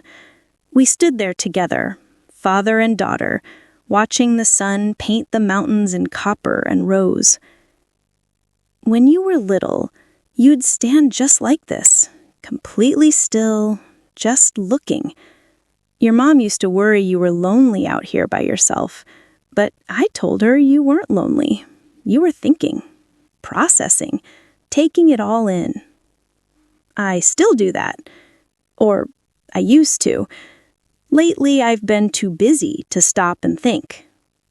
"Busy is a choice," he said gently. "We fill our time with what we prioritize. If you're not making time to think, to process, to just be, that's telling you something about your priorities." Before I could respond, Lily's voice carried across the ice. "Last one back to shore has to carry all the gear." We took off skating, racing toward the shore where Mom and the Johnsons were already packing up. I didn't win. Lily's competitive nature trumped my longer legs, but I didn't mind carrying the gear. My body was tired in the best possible way, the kind of tiredness that came from genuine physical exertion rather than stress and anxiety. On the drive home, I sat in the back with Max, watching the forest roll past. The sun had set, and twilight painted the snow in shades of lavender and blue. Lily dozed against the window, and Mom and Dad talked quietly in the front seat about dinner plans and whether we needed milk from the store. It was so ordinary, this moment, so simple and unremarkable, and yet I wanted to hold on to it, to remember exactly how it felt. The warmth of Max pressed against my side, the sound of my parents' voices, the peaceful exhaustion in my muscles, the knowledge that we were heading home to a warm house and a good meal and another quiet evening together. Back at the house, we shed our winter gear and scattered to various tasks. Dad started a fire. Mom began dinner preparations. Lily disappeared upstairs to shower. I found myself in the kitchen, peeling potatoes while Mom seasoned chicken. "You seem lighter," she observed, not looking up from her work. "I feel lighter," I admitted. "Like something I've been carrying for a long time is finally starting to loosen." "That's good, sweetheart. You've been holding on too tight for too long. Sometimes you need to let go a little. Trust that everything won't fall apart if you're not constantly controlling it." We worked in comfortable silence for a while, the kind of silence that came from years of cooking together in this kitchen. I'd helped her prepare thousands of meals in this space, after-school snacks and holiday feasts, and simple weeknight dinners. My hands knew this work, this rhythm. "Mom," I said suddenly, "how did you know Dad was the right person?" She paused, considering the question. "I didn't, not at first. But I noticed that when I was with him, I felt like myself. Not a better version of myself, not trying to be impressive or perfect, just myself. And that was enough for him. That's how I knew." "Did you ever worry you were settling? That there might be something more exciting out there?" Every relationship looks more exciting from the outside, but excitement fades. What lasts is finding someone who sees you completely and chooses you anyway. Someone who makes ordinary moments feel significant just by being present. She glanced at me with that mother's intuition that could read thoughts. "Are you asking about relationships in general? Or about someone specific?" "General," I said, but even I could hear the lie in my voice. She smiled knowingly, but didn't push. "Well, whoever they are or might be, remember, you don't need someone who makes your life more impressive. You need someone who makes your life more real."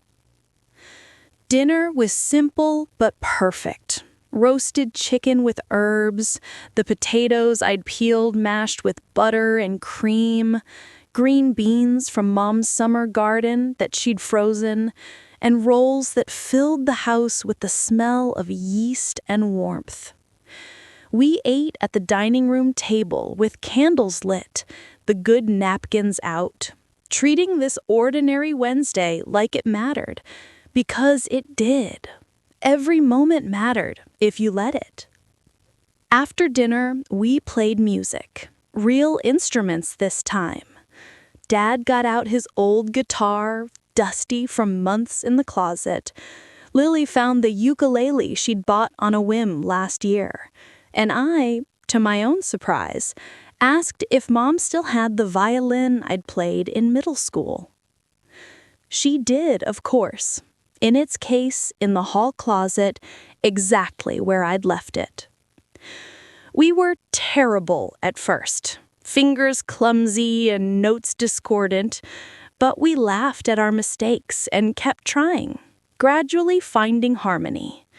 We played Christmas carols and folk songs and made up silly tunes about Max and Harold the snowman and the chocolate chip cookies we'd eaten for breakfast.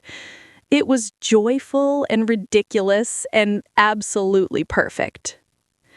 Later, as I got ready for bed, I caught my reflection in the bathroom mirror and barely recognized myself. Not because I looked different, but because of my expression. Relaxed, genuinely happy, unguarded. When had I last looked like this? In my room, I found a notebook in the desk drawer, one of those journals I'd started and abandoned years ago. I opened to a fresh page and began to write, not planning what I'd say, just letting thoughts flow. Things I've learned this week. Silence can be comfortable. Physical tiredness feels different from emotional exhaustion. Home isn't just a place, it's a feeling. Joy doesn't require achievement. I've been living a life that looks good on paper, but doesn't feel good in my heart. I stared at that last line for a long time. It was the truth I'd been avoiding, the reality I'd been too busy to acknowledge. My life looked impressive from the outside. Good job, nice apartment, successful career, but it didn't feed my soul. It didn't make me laugh like I had tonight, or fill me with the peaceful satisfaction I'd felt skating on the lake. Something had to change. I didn't know what yet, or how, but I knew I couldn't go back to the way things were and pretend this week hadn't happened. Max scratched at the door, and I let him in. He jumped up on the bed, circling twice before settling with a satisfied grunt. I turned off the light and lay there in the darkness, listening to his breathing, feeling the weight of him against my legs. Outside, fresh snow had begun to fall. I could hear it whispering against the window. Tomorrow would bring new discoveries, new moments, new steps towards whatever came next. But for now, I was here, present, awake to my own life in a way I hadn't in years. And that felt like the beginning of something important. I woke to a different kind of silence. The thick, muffled quiet that only comes with heavy snow. Even before I opened my eyes, I knew something had changed overnight. The quality of light filtering through my curtains was different, brighter and more diffused. When I looked out the window, the world had transformed. Snow was falling so heavily I could barely see Harold in the front yard. The trees were white ghosts, their branches bowed under the weight. The road had disappeared entirely, just a vague depression in an otherwise uniform landscape of white. Downstairs, the radio was on, unusual for our house. Dad stood by the kitchen window with his coffee, watching the storm with the practiced eye of someone who'd lived through dozens of mountain winters. "Morning," he said. "We're in for a big one. They're saying another foot by evening, maybe more." Mom was at the stove, making oatmeal, her movements calm despite the weather report crackling from the radio. "Road's already closed. Plow won't come through until it stops snowing. We're snowed in for the day at least."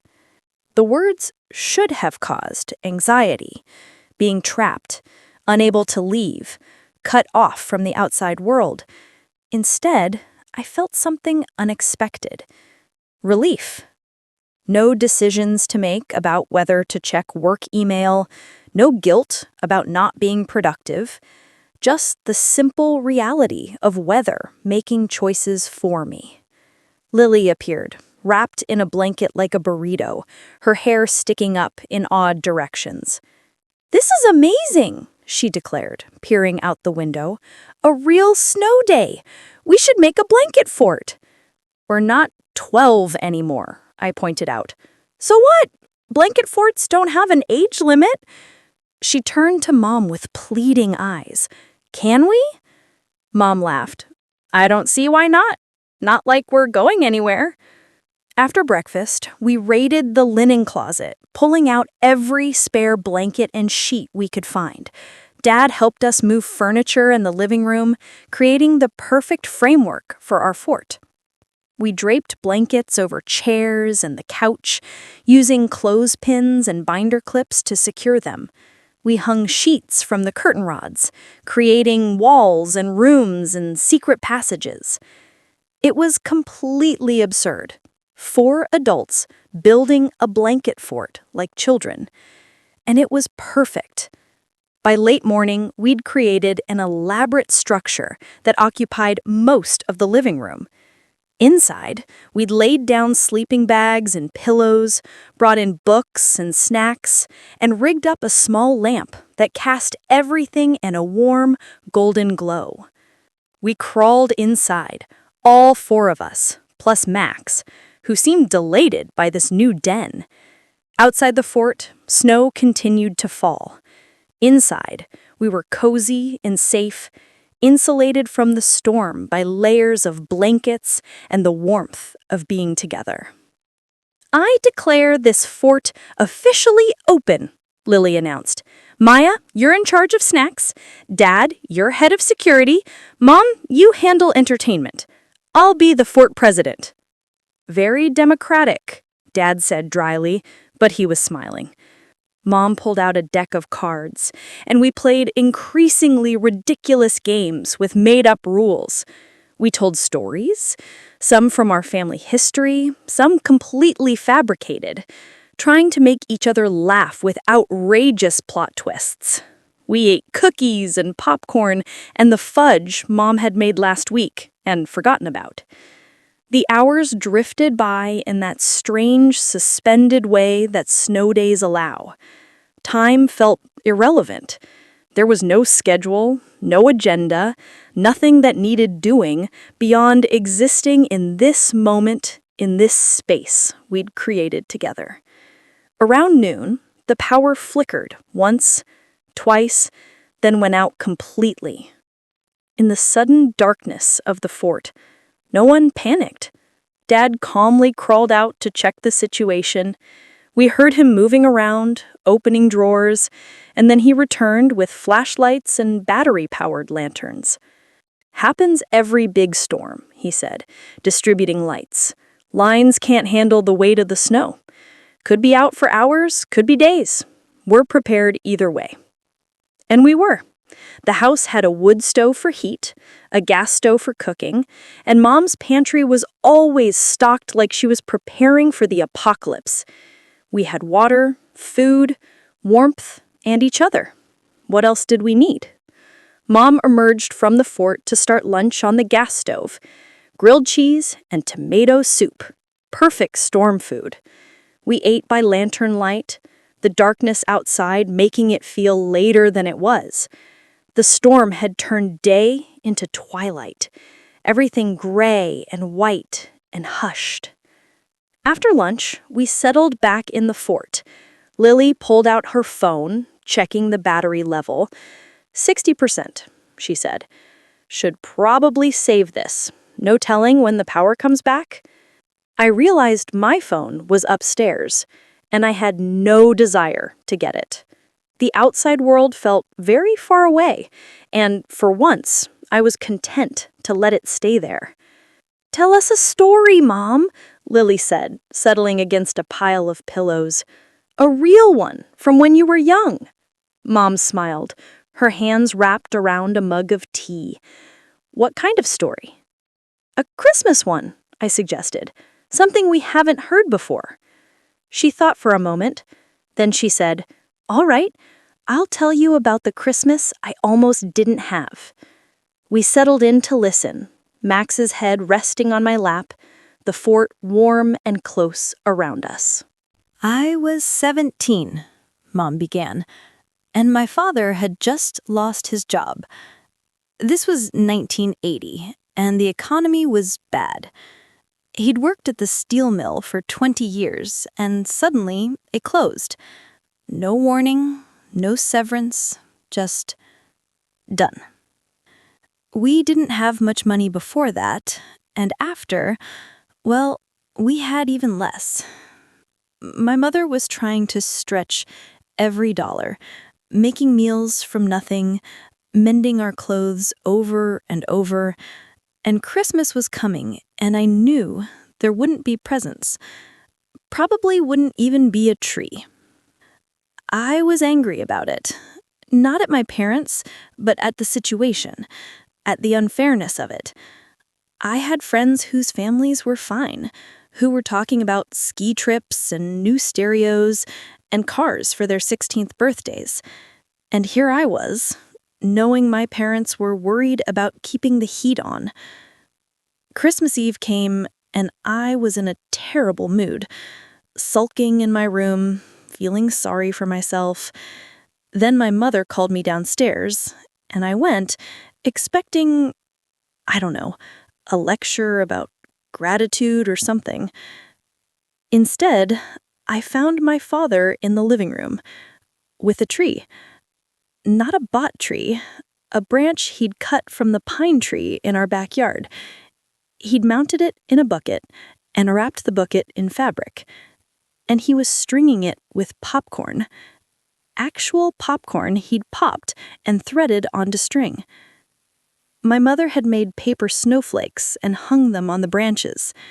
She'd baked cookies in shapes of stars and bells, and we hung those too. And my little sister, your Aunt Carol, had drawn ornaments on construction paper and cut them out. We stood there together, decorating this makeshift tree with our homemade ornaments, and my father started singing. And then we were all singing, these old carols, and suddenly I wasn't angry anymore. I was just there, present with my family, seeing how hard they were trying to make something beautiful out of nothing. That night, we each got one present. Mine was a scarf my mother had knitted from yarn she'd unraveled from an old sweater and re-dyed. It wasn't fancy, it wasn't store-bought, but she'd made it with her own hands, spending hours on something just for me. I wore that scarf every day that winter. And you know what? It was one of the best Christmases I ever had, because I learned that Christmas isn't about abundance. It's about presence, being fully there with the people you love, making do with what you have, finding joy in simple things. The fort was quiet when she finished. Outside, wind had picked up, and we could hear it howling around the house. But inside, we were warm and safe and held by the stories she'd shared. "What happened to the scarf?" Lily asked softly. "I still have it, in my memory box upstairs. It's worn and the color's faded, but I couldn't bear to part with it. It reminds me of what matters." Dad reached over and squeezed her hand, a gesture so natural and automatic that I knew he'd done it thousands of times. That's what 40 years together looked like, knowing when someone needed touch, offering comfort without being asked. The afternoon wore on, and still the storm continued. We read books by lantern light, played quiet games, dozed in comfortable piles. The fort became its own small world, insulated from everything beyond its blanket walls. At some point, I realized I felt completely relaxed. No tension in my shoulders, no anxiety churning in my stomach, no mental checklist running on repeat. Just this moment, this warmth, this peace. "You're smiling," Lily observed, poking my arm. "What are you thinking about?" "Nothing," I said honestly. "For the first time in forever, I'm thinking about absolutely nothing, and it feels amazing." "That's what happens when you stop running," Dad said quietly. "You finally catch your breath." For dinner, Mom made soup on the gas stove, a hearty vegetable stew with bread she'd baked yesterday. We ate in the fort, balancing bowls carefully, laughing when Max tried to sneak bites. The lantern light flickered across our faces, and outside the world was dark and wild. But here we were, fed and warm and together. After dinner, we told more stories. Dad shared memories of his childhood, of winters when snow piled so high they tunneled through it to get to the barn. Lily talked about her students, about the kid who had finally learned to read after struggling all year, and about the joy in his face when he realized he could do it. And I found myself talking too, not about work or achievements, but about smaller things. The barista at my coffee shop, who always remembered I liked oat milk. The neighbor's cat that sat on my fire escape every morning. The way sunset looked from my apartment window on clear days. Simple observations, small moments of beauty I'd barely noticed at the time. But in the telling, they became more than that. They became evidence that my life contained more than I'd been acknowledging, that even in the midst of busyness and stress, there were sparks of joy waiting to be noticed. As the evening deepened, we fell into comfortable silence. Mom was knitting by lantern light, Dad was reading, his glasses perched on his nose. Lily was sketching something in a notebook, and I just sat there, Max's head on my lap, watching my family exist in their own quiet ways. This was enough, I realized. This was more than enough. All the things I'd been chasing, the promotions, the recognition, the external validation, none of it compared to this feeling of being completely at peace with where I was and who I was with. The power came back around 9, sudden and bright. We all blinked in the artificial light, slightly disoriented. "Should we take down the fort?" Lily asked, but she sounded reluctant. "Leave it for tonight," Mom suggested. "We can sleep in here if we want. Make it a real adventure." So we did. We brought down pillows and more blankets, spread sleeping bags across the floor, and created a cozy nest inside our blanket fort. Max settled in the middle, and we arranged ourselves around him like petals on a flower. Mom turned off the overhead lights, leaving just one small lamp glowing in the corner. The fort walls glowed softly, and shadows danced across the ceiling. "This is my favorite Christmas so far," Lily said sleepily, "and it's not even Christmas yet." "Mine too," I agreed, surprising myself with the truth of it. We fell asleep slowly, the storm still raging outside, but unable to touch us in our blanket cocoon. I could hear Dad's soft snoring, Mom's gentle breathing, Lily's shifting position every few minutes. Max's heartbeat was steady beneath my hand. And I thought about Mom's story, about the Christmas when they had nothing and everything all at once, about how joy wasn't dependent on circumstances, but on presence, on gratitude, on choosing to see beauty even in difficult moments. The storm would pass. The snow would eventually melt. I'd return to the city, to my job, to my regular life. But something had shifted in me this week. Something fundamental and necessary. I'd remembered who I was beneath all the achieving and performing. I'd reconnected with the parts of myself I'd been too busy to tend. I'd learned that happiness wasn't something to chase or earn. It was something to notice, to nurture, to protect. And that knowledge felt like coming home to myself. Outside, the wind howled and snow fell thick and fast. But inside our blanket fort, we were safe and warm and exactly where we needed to be. Together. The storm cleared overnight, leaving behind a world transformed. I woke in the blanket fort to sunlight streaming through the draped sheets, turning everything golden. For a moment, I was disoriented. Why was I on the floor? Then memory returned, and I smiled. The fort was empty except for Max and me. I could hear voices in the kitchen, smell coffee and something sweet baking. Christmas Eve morning, I realized. Somehow, an entire week had passed, and tomorrow would be Christmas. I crawled out of the fort, stretching muscles stiff from sleeping on the floor. Through the window, the world was blindingly white, at least 18 inches of fresh snow covering everything. The sun made it sparkle like someone had scattered diamonds across the landscape. In the kitchen, Mom was pulling cinnamon rolls from the oven, while Lily and Dad sat at the table, hands wrapped around coffee mugs, looking content and rumpled from sleep. "Good morning, sleepyhead. We let you sleep in. You looked so peaceful."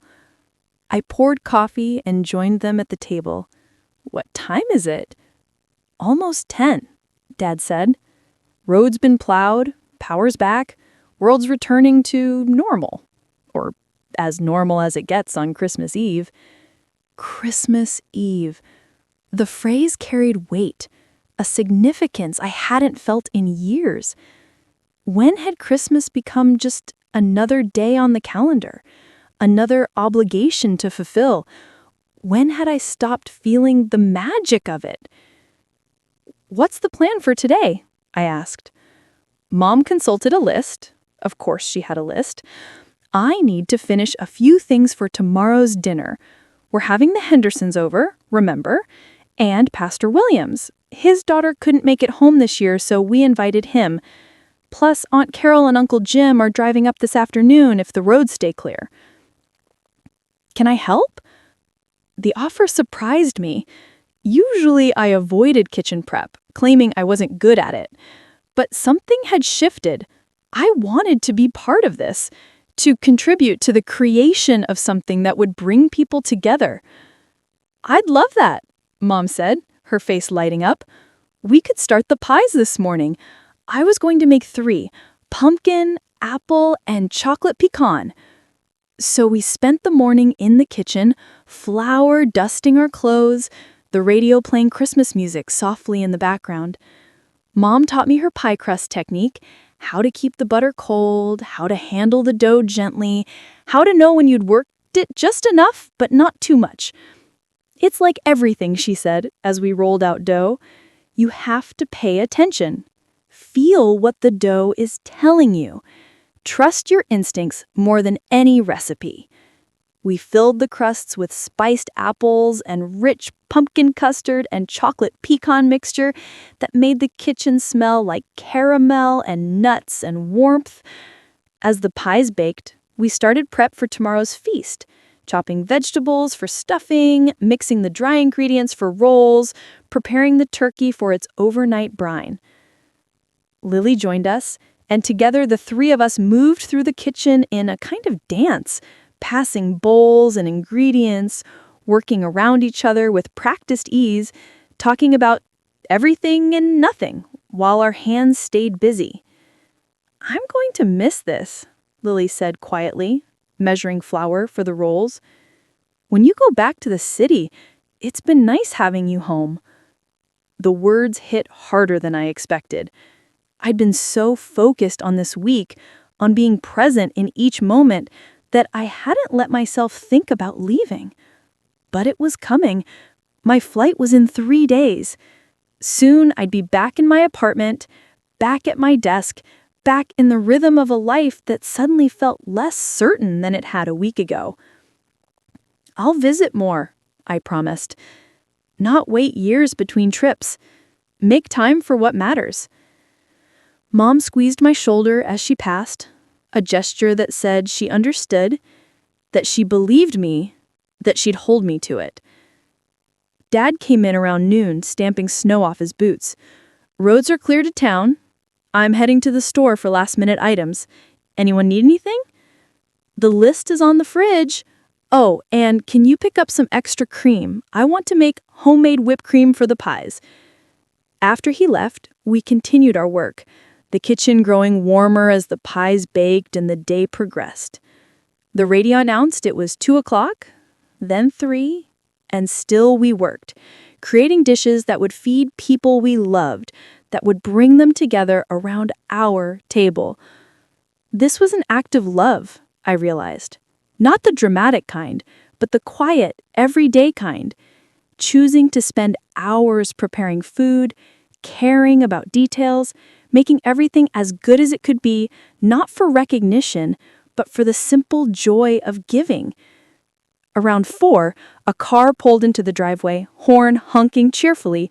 Aunt Carol and Uncle Jim had arrived, their SUV loaded with presents and luggage, and the energy that Carol always brought, loud and warm and slightly chaotic.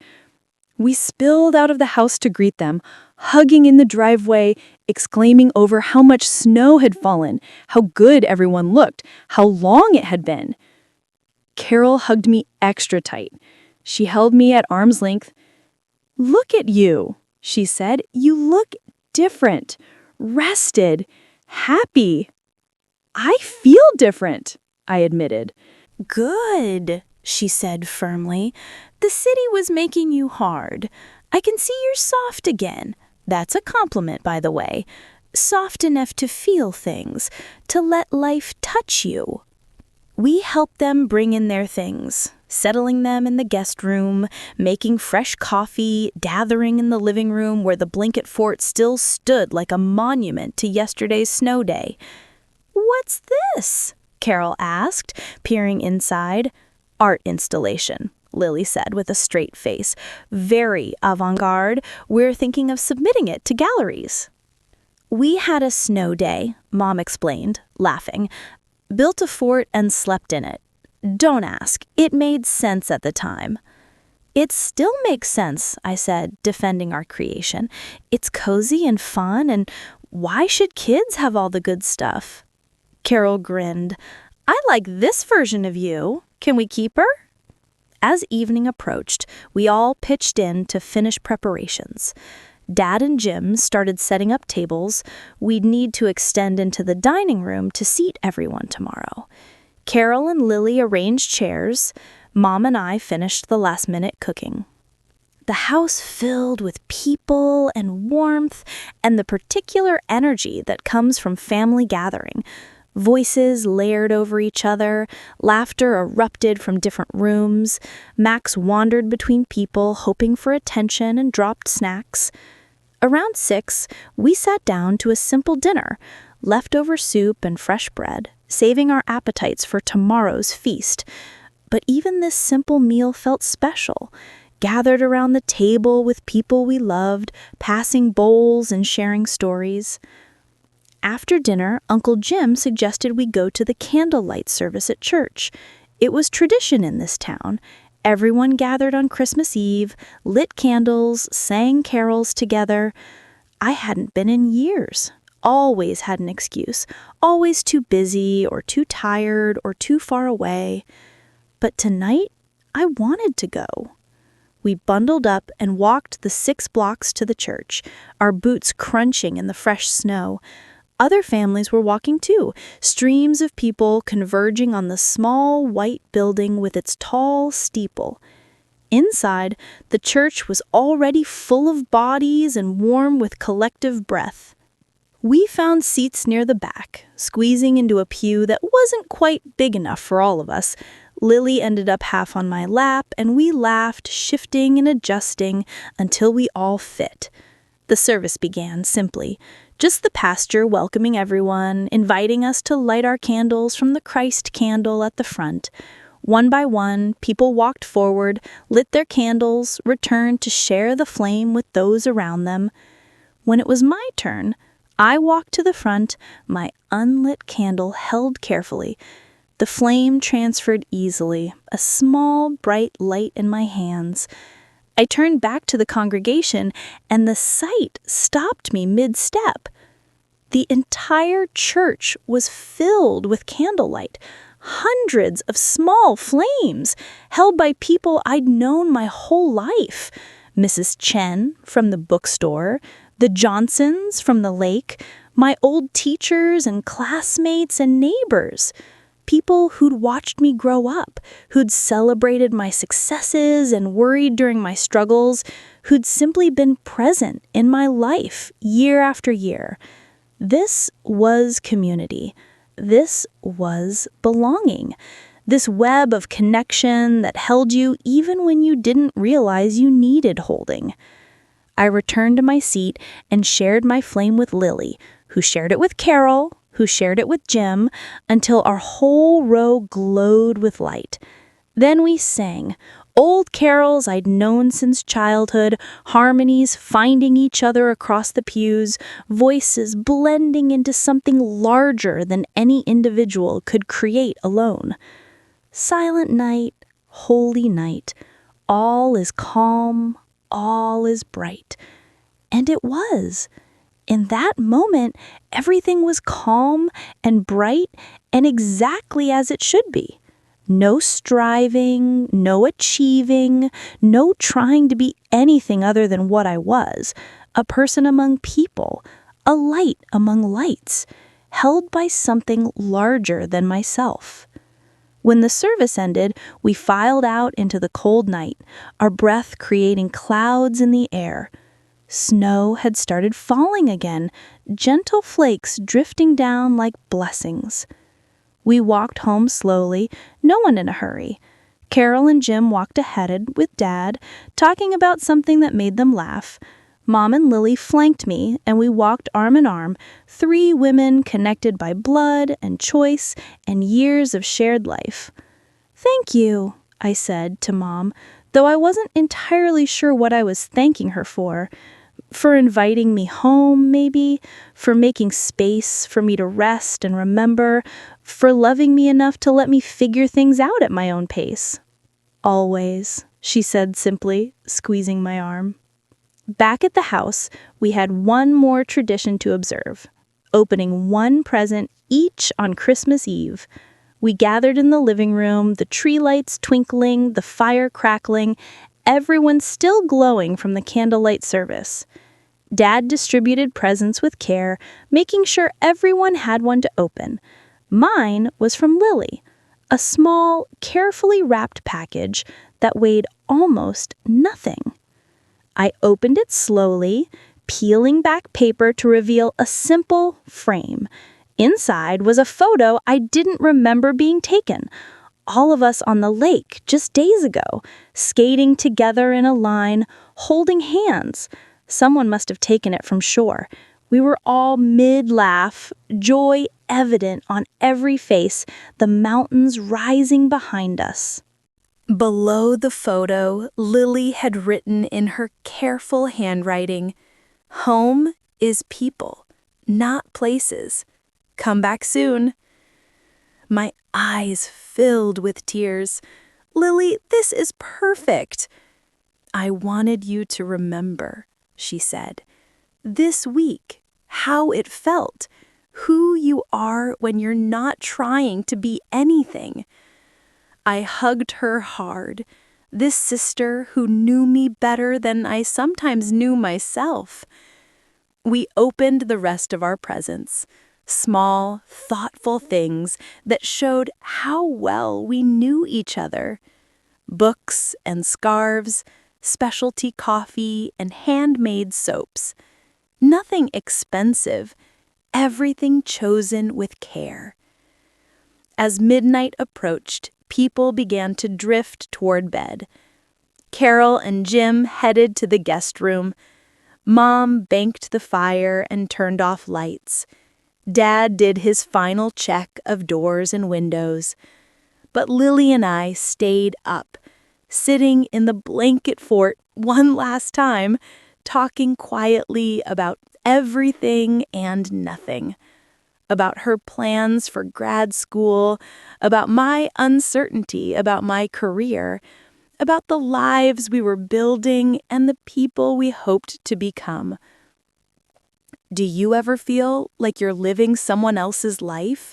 Like You made choices that made sense at the time, but now you look around and think, how did I get here? She admitted, sometimes, but I think that's normal.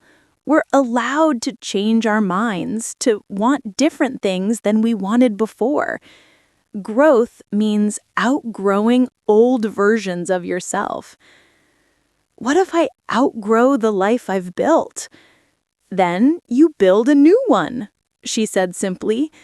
It's scary, but it's also kind of exciting, right? Knowing you're not stuck, that you can choose differently. We sat with that possibility, comfortable in the silence. Outside, snow continued to fall, blanketing the world in white. Inside, we were warm and safe, held by the home we'd always known. Eventually, we said goodnight and climbed the stairs to our rooms. I stood at my window for a long time, looking out at the snow-covered yard, at Harold still standing sentinel by the road, at the mountains barely visible in the darkness. Tomorrow would be Christmas. The day after, I'd start packing. Soon, I'd be back in the city, back in my regular life. But something fundamental had shifted. I'd remembered who I was beneath all the doing and achieving. I'd reconnected with what mattered. And I'd learned that home wasn't just a place I came from. It was a feeling I could carry with me, a touchstone I could return to whenever I felt lost. I climbed into bed, Max settling beside me with his usual grunt. Through the window, I could see a single star visible through a break in the clouds, bright and steady in the winter sky. I closed my eyes and let sleep come. Grateful for this day, this week, this chance to remember what I'd forgotten.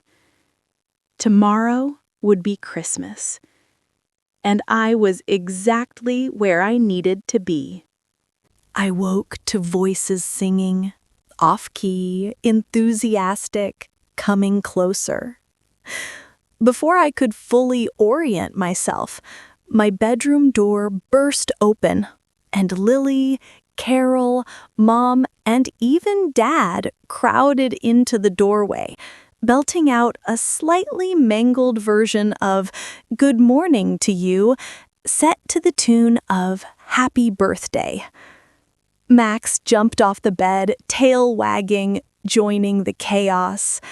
I laughed, pulling the covers over my head in mock horror. "Come on, sleepyhead," Lily said, yanking the blankets down. "It's Christmas morning. We have traditions to uphold." I checked the clock. 7:30. In the city, this would be an obscenely early wake-up on a day off. Here, it felt exactly right. Downstairs, the living room was already alive with activity. Someone had started the fire, and the tree lights cast everything in a warm glow. Presents were piled beneath the branches, not an overwhelming amount, but enough to show thought and care. "Coffee first," I insisted, and Mom handed me a mug, like she'd been expecting this. "You know me too well." 32 years of practice, she said, kissing my temple. Uncle Jim was in the kitchen making his famous Christmas morning cinnamon French toast, the griddle already sizzling. The smell mixed with coffee and pine and wood smoke, the official scent of Christmas morning. We ate breakfast around the kitchen table, squeezing in chairs and passing syrup, talking over each other in the way families do when everyone has something to say and no one wants to wait their turn. It was chaotic and warm and perfect. After breakfast, we finally gathered in the living room for presents. Dad took his usual role as distributor, reading names on tags with exaggerated formality.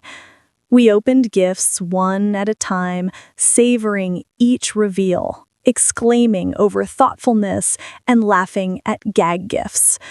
Mom gave me a journal, beautiful leather-bound, with my initials embossed on the cover. For all those thoughts you've been having, write them down. They matter. Dad's gift was unexpected. A small wooden box he'd made in his workshop, perfectly fitted joints, smooth as glass. Inside was a set of basic woodworking tools for when you're ready to start building things. The workshop invitation stands. From Lily, a playlist she'd curated. Hundreds of songs she said reminded her of me, with titles like Songs for When Maya Needs to Remember Joy and For Long Drives Home. I'd brought gifts from the city, things I'd bought months ago that suddenly felt inadequate. A cashmere scarf for Mom, a book on mountain ecology for Dad, concert tickets for Lily. They were nice gifts, thoughtful enough, but they lacked the personal weight of what I'd received. Next year, I promised myself. Next year, I'd put in the time, the thought, the heart. Carol's gift to everyone was an announcement. She and Jim were finally going to take that trip to Italy they'd been planning for a decade. "Life's too short," she said. "We keep waiting for the perfect time, but there is no perfect time. So we're going in April, and we're going to eat pasta and drink wine and see all the art and not feel guilty about it." "That's wonderful," Mom said, hugging her sister. "You deserve it." "We all deserve it," Carol corrected. "Whatever it is that lights us up, we deserve to pursue it. That's what I'm learning in middle age. Stop waiting for permission." Her words settled over me like a challenge. What was I waiting for permission to do? What was I putting off until some mythical right time? The morning drifted into afternoon as we cleaned up wrapping paper, played with new gifts, snacked on cookies. Around 2, guests started arriving for dinner. Pastor Williams came first, bearing a homemade apple cake and stories about the various Christmas disasters from services past. The Hendersons arrived with their teenage son, who immediately gravitated toward Lily to talk about the books he was reading. More neighbors trickled in. Mrs. Chen, the Johnsons, the couple who ran the hardware store. Our dining room table couldn't accommodate everyone, so we'd set up a second table in the living room, creating one long communal space. Mom had put out the good china, mismatched pieces collected over decades, each with its own story. The turkey emerged from the oven, golden and glistening. Side dishes appeared from every direction. Everyone had brought something. Sweet potatoes and green bean casserole, cranberry sauce and homemade rolls, 3 kinds of stuffing because no one could agree on the best version. We squeezed around the tables, chairs borrowed from throughout the house, everyone finding a spot. Dad stood at the head, and the room quieted. He said, "I'm not one for long speeches," which made everyone laugh because it was true. "But I want to say thank you all for being here, for being part of our family's Christmas, for being the kind of neighbors and friends that make this town, this life, worth living. We're grateful for each of you." "Hear, hear," Uncle Jim said, raising his glass. We ate slowly, passing dishes and sharing stories, the meal stretching over hours because no one wanted to end. I found myself between Mrs. Chen and Pastor Williams, talking about books and theology and the ways we find meaning in ordinary moments. The sacred isn't separate from the everyday. It's woven through it. You just have to pay attention.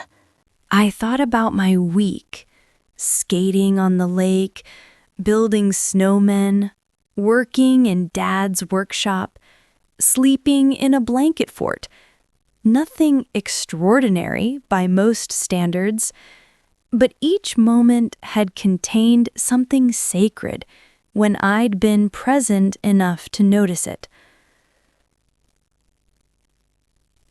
After the main meal, we cleared dishes together, everyone helping, the kitchen full of people washing and drying and putting away. Then came desserts, the 3 pies we'd made, plus the contributions from guests. We ate pie in the living room, sitting on couches and floors, balancing plates and talking in small groups. Then Johnson ended up next to me, asking about life in the city. Do you like it there, the city? I considered the question, honestly. Parts of it. I like the energy, the options, the feeling that anything's possible. But I'm also lonely there in a way I'm never lonely here. You can be lonely in a crowd, Mrs. Chen observed from across the room. Surrounded by people but not truly seen by any of them.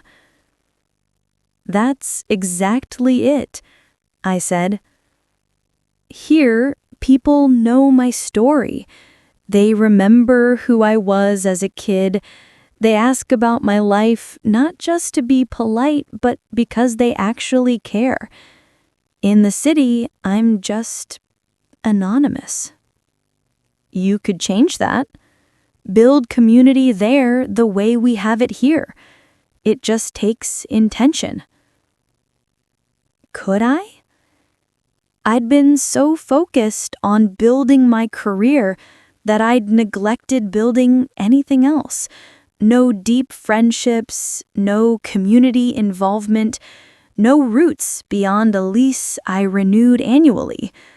I'd told myself I was too busy, but maybe I'd just been too scared. Scared of commitment, of being known, of staying in one place long enough for it to become home.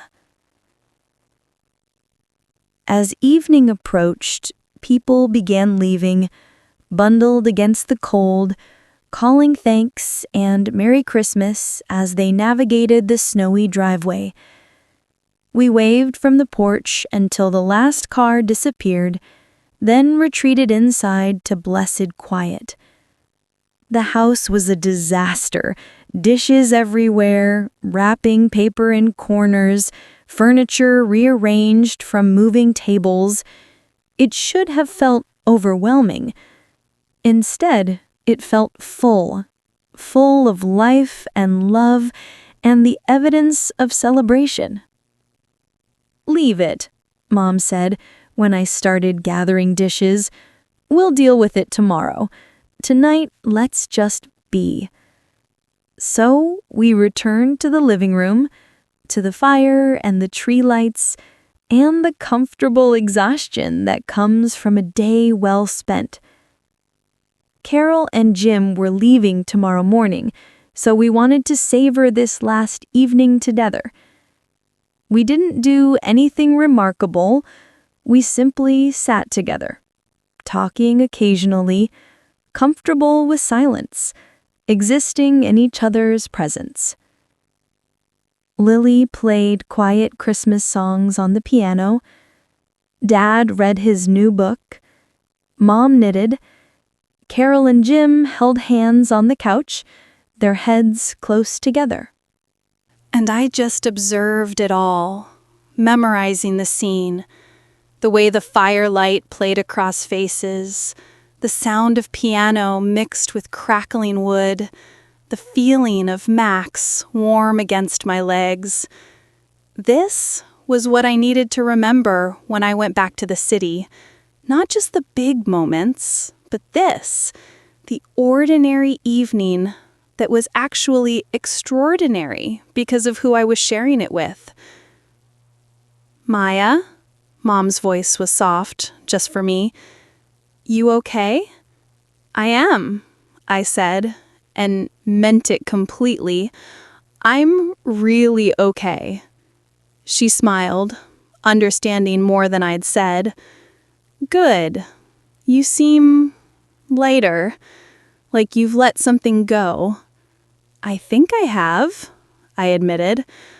"I've been carrying around this idea of who I should be, what my life should look like, and it was exhausting trying to live up to that. But this week, I've just been me, and that's been enough." "It's always been enough, sweetheart. You're the only one who thought it wasn't." Her words struck deep, true in a way that hurt and healed simultaneously. I'd spent years trying to prove my worth through achievement, not realizing that worth wasn't something you earned. It was something you inherently had simply by existing. As midnight approached, we finally headed to bed. Carol and Jim said their goodnights, promising to leave quietly in the morning so we could sleep in. Lily hugged me extra tight at the top of the stairs. "2 more days," she said quietly. "Then you leave." "I know. Promise you'll come back soon? Not make us wait years again?" "I promise," I said. "I can't go that long without this, without all of you." In my room, I stood at the window one more time, looking out at the snow-covered world. The sky had cleared and stars were visible. Thousands of them, brilliant against the darkness. In the city, I could see maybe 12 stars on a clear night. Here, the whole galaxy was on display. I thought about everything that had happened this week, the conversations and revelations, the quiet moments and joyful ones, the slow unraveling of the tight knot I'd been carrying in my chest. I'd come home exhausted and lost, not even realizing how much I needed this. And now, on Christmas night, I felt found. Not because I had all the answers. I didn't. Not because I knew exactly what I'd do when I got back to the city. I wasn't sure yet. But because I'd remembered something essential about myself, something I'd buried under years of striving and proving. I remembered that I was enough, just as I was. That joy wasn't something to achieve, but something to notice. That home wasn't just a place, but a feeling, and I could carry that feeling with me wherever I went. Max scratched at the door, and I let him in. He jumped onto the bed, circling, before settling with his usual satisfied grunt. I climbed in beside him, pulling the quilt up to my chin, feeling the weight of him against my side. Through the window, I could see the mountains silhouetted against the star-filled sky. They'd been here long before I was born, would be here long after I was gone. There was comfort in that, in being part of something larger, something that continued beyond my small human concerns. Tomorrow would be my last full day before packing to leave. The thought brought sadness, but also gratitude. I'd been given a gift this week, the gift of rest, of reconnection, of remembering, and I wouldn't waste it. I closed my eyes, Max breathing steady beside me, and let sleep come. Christmas was over, but the transformation it had sparked was just beginning.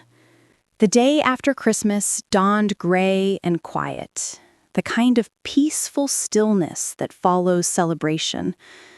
I woke early without meaning to, my body adjusting to this gentler rhythm. Through the window, I could see fresh snow had fallen overnight. Just a dusting, like the world was being given one last coat of white before I left. Downstairs, the house was silent, except for the ticking of the old clock in the hallway. Everyone else was still sleeping, exhausted from yesterday's festivities.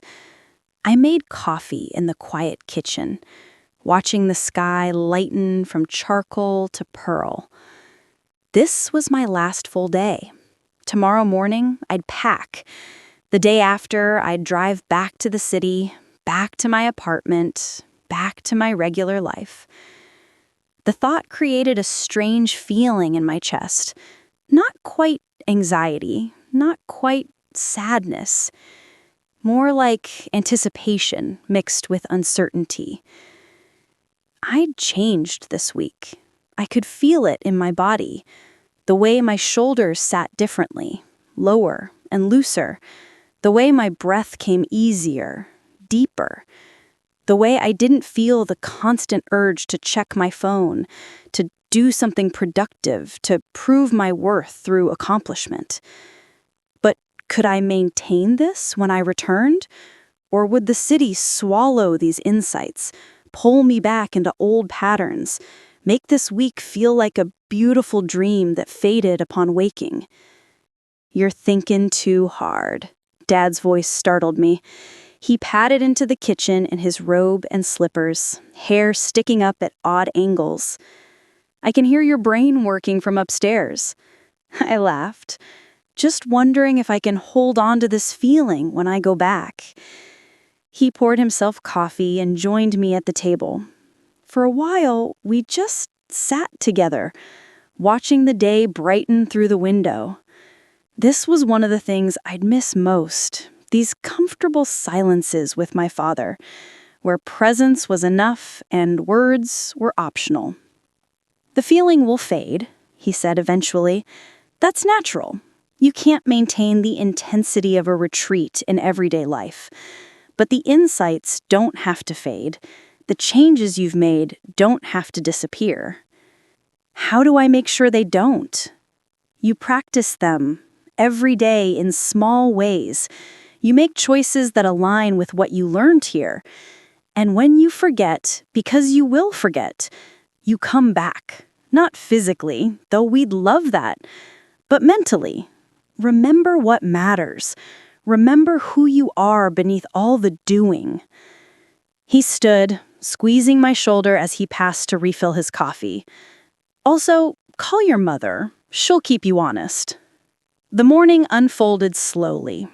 Carol and Jim left after breakfast, promising to visit again soon, making us promise to come see them.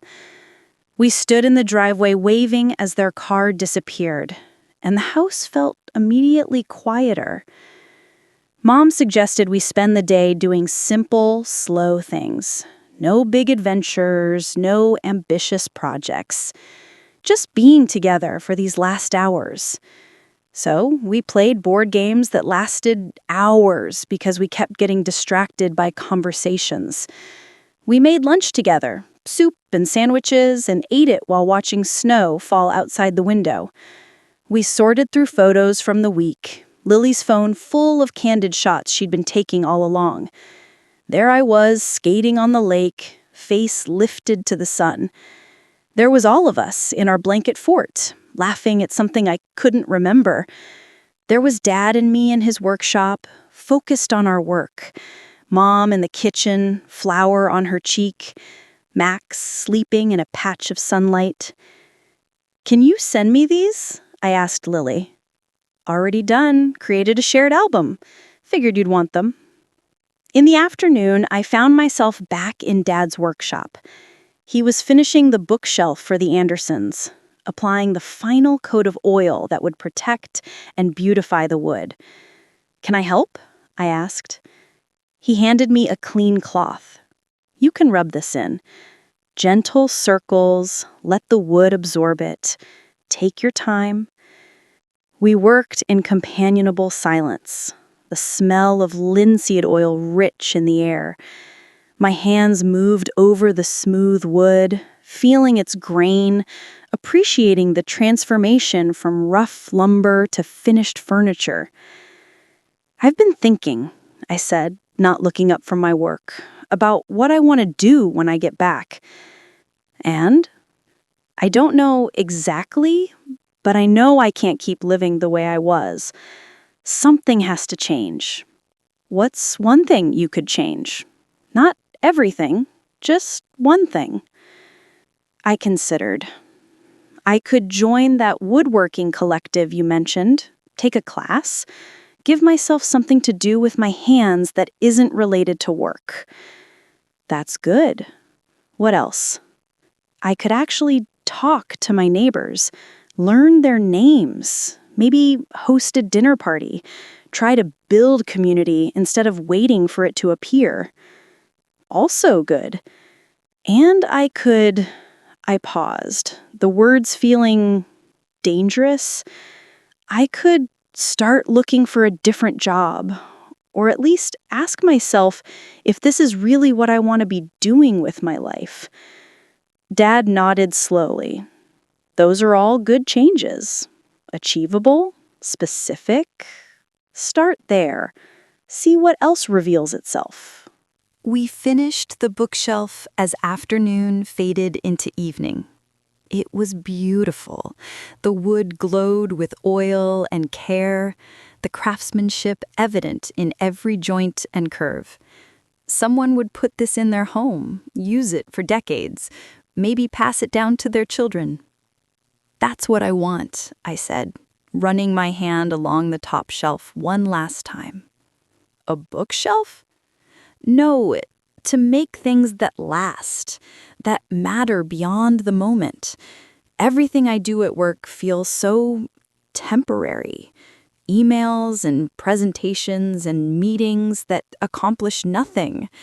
I want to create something real. Then create something real, he said simply, as if it were that easy. Maybe it was. Maybe the only thing stopping me was my own fear, my own attachment to a life that looked good on paper, but felt empty in practice. Dinner that night was leftovers from Christmas, which somehow tasted even better the second day. We ate casually, standing around the kitchen island, picking at dishes with forks straight from the containers. Remember when we used to care about table manners, Lily said, eating stuffing directly from the Tupperware. We still care, just not tonight. Tonight we're feral. After dinner, we settled in the living room one last time. The tree would come down soon, probably tomorrow after I left. The decorations would be packed away, the blanket fort dismantled. The house returned to its normal state. But for tonight, it was still Christmas in this room. I pulled out the journal Mom had given me and began writing, not planning or analyzing, just recording what this week had felt like, what I'd learned, what I wanted to remember. The words came easily, filling page after page. Lily was reading on the couch. Mom was knitting.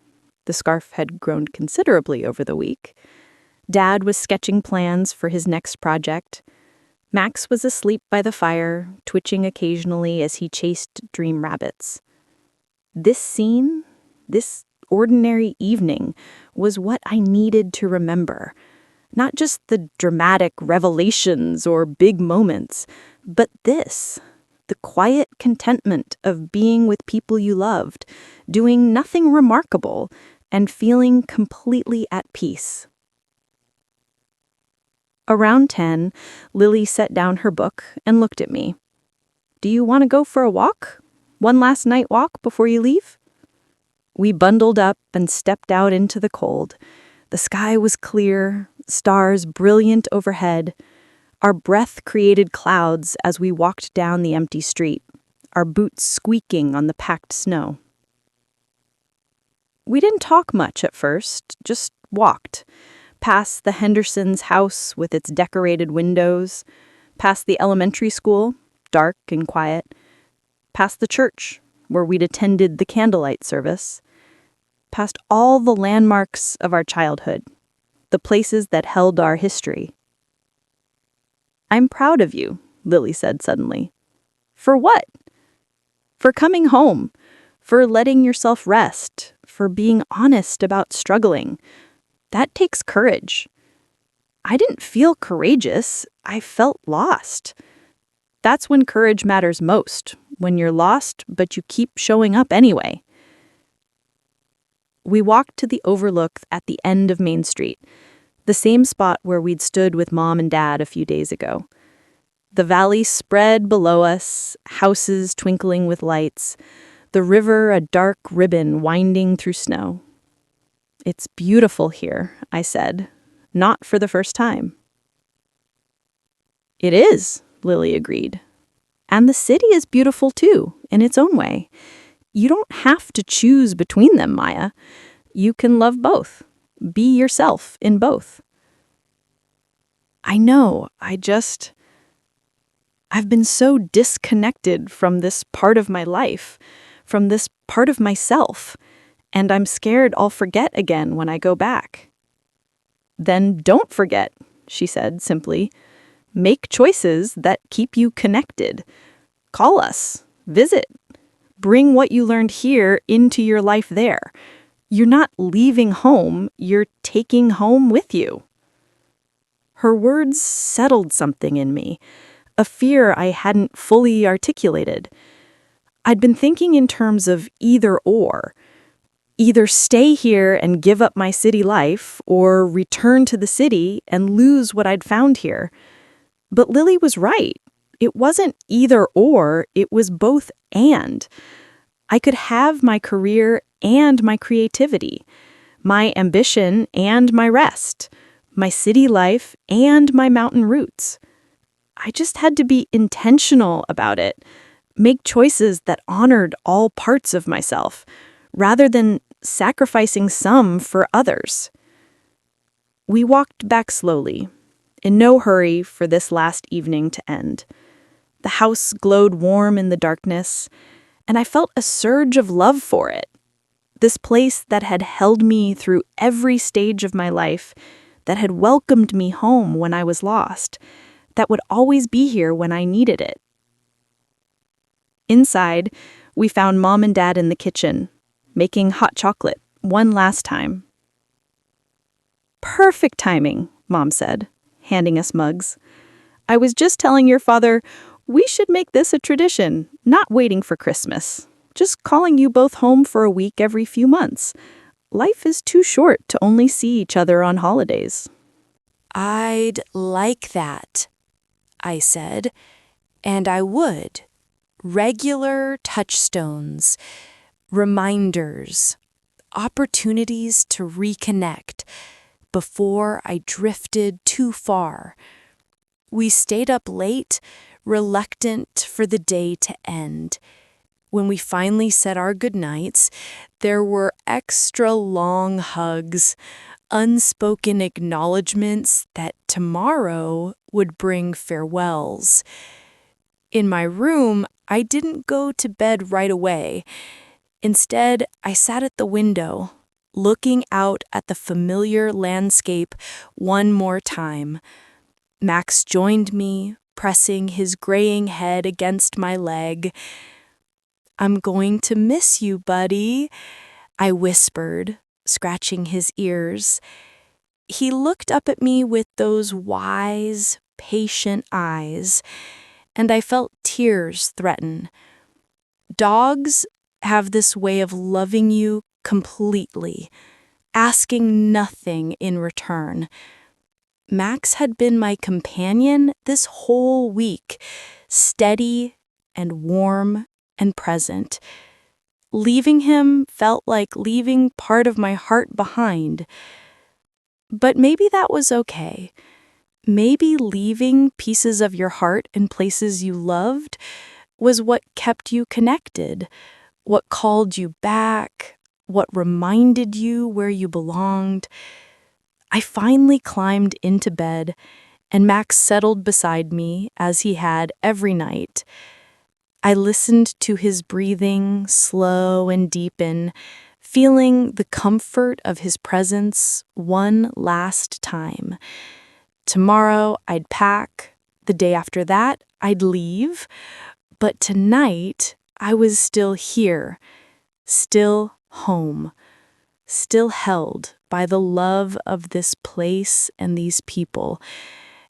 And whatever happened next, whatever challenges I faced or choices I made, I would carry this week with me.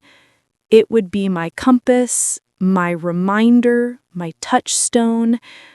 Home wasn't just where I came from. It was what I carried inside me. The knowledge of who I was beneath all the performance, the memory of how peace felt, the certainty that I was loved, not for what I achieved, but simply for existing. I closed my eyes and let sleep come, grateful for this gift I'd been given. The gift of coming home to myself. The morning came too quickly. I woke before my alarm, that instinctive knowing that today was different. Today, I would leave. I lay in bed for a while, listening to the house wake up around me. Water running through pipes as someone showered, the creak of floorboards as Dad walked to the kitchen, the distant sound of Mom's voice, probably talking to Max. These sounds I'd absorbed all week. They'd become my rhythm, and soon I'd be trading them for sirens and traffic and the hum of my city apartment. Max sensed something was different. He stayed close as I packed, watching with those soulful eyes as I folded clothes and gathered the gifts I'd received. The framed photo from Lily went carefully into my carry-on, wrapped in a sweater for protection. The wooden box from Dad, the journal from Mom, the mittens I'd bought at the craft store. Each item, a talisman, a physical reminder of this week. Downstairs, Mom had made a full breakfast, even though I told her not to fuss. "You need to eat before the drive," she insisted, setting down pancakes and eggs and bacon. "And I need to feed you one more time. Indulge me." So I did. We ate slowly, no one in a hurry to move things along. Lily was quieter than usual, pushing food around her plate.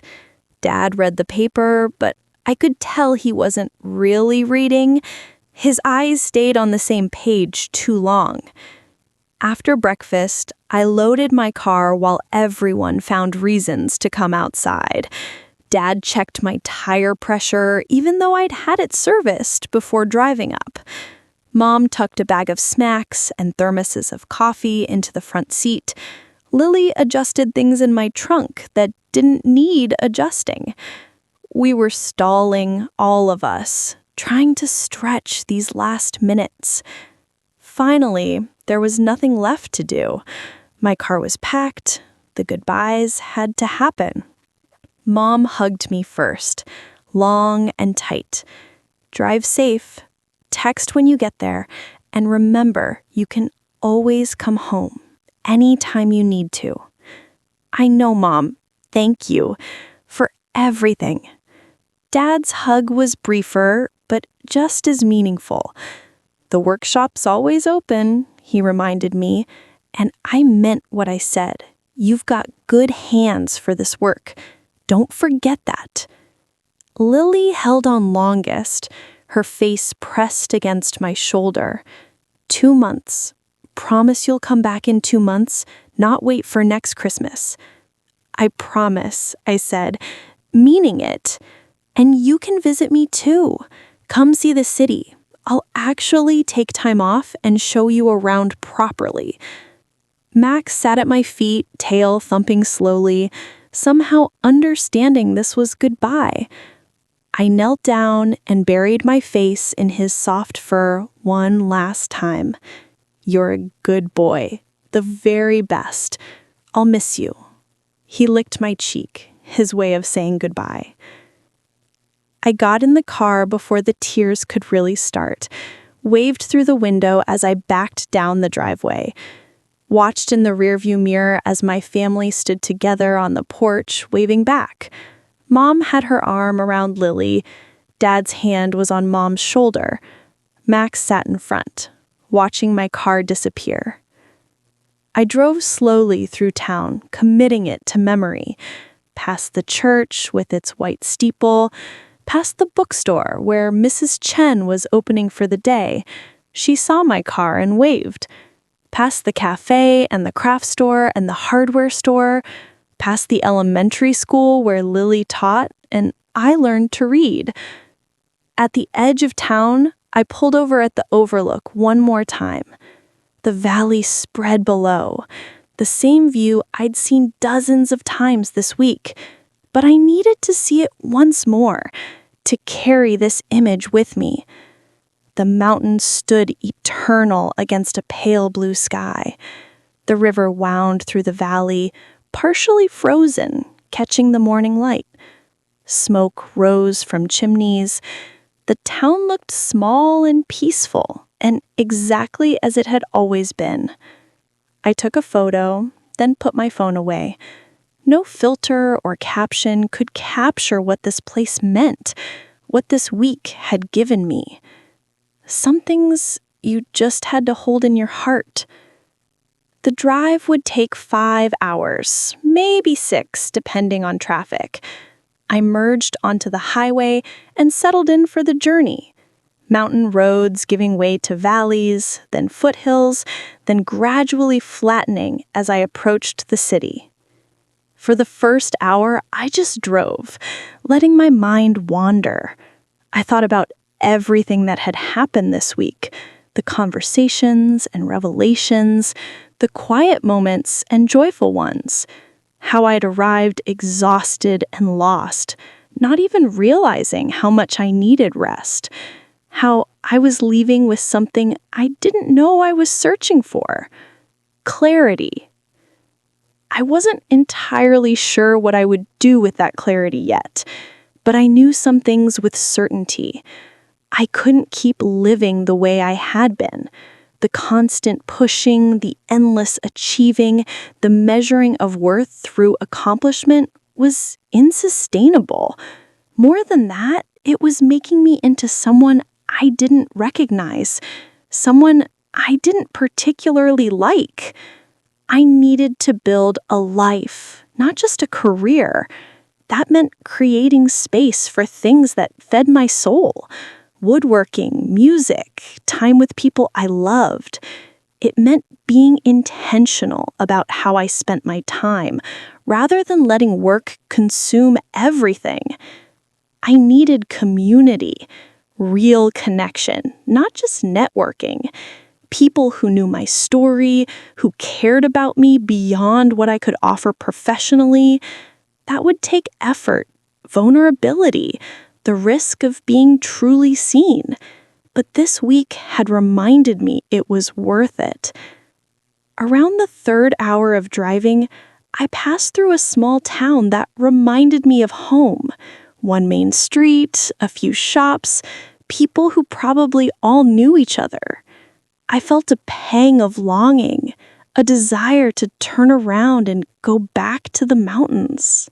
But I didn't. Because I was learning that you could love where you came from and still choose to be somewhere else.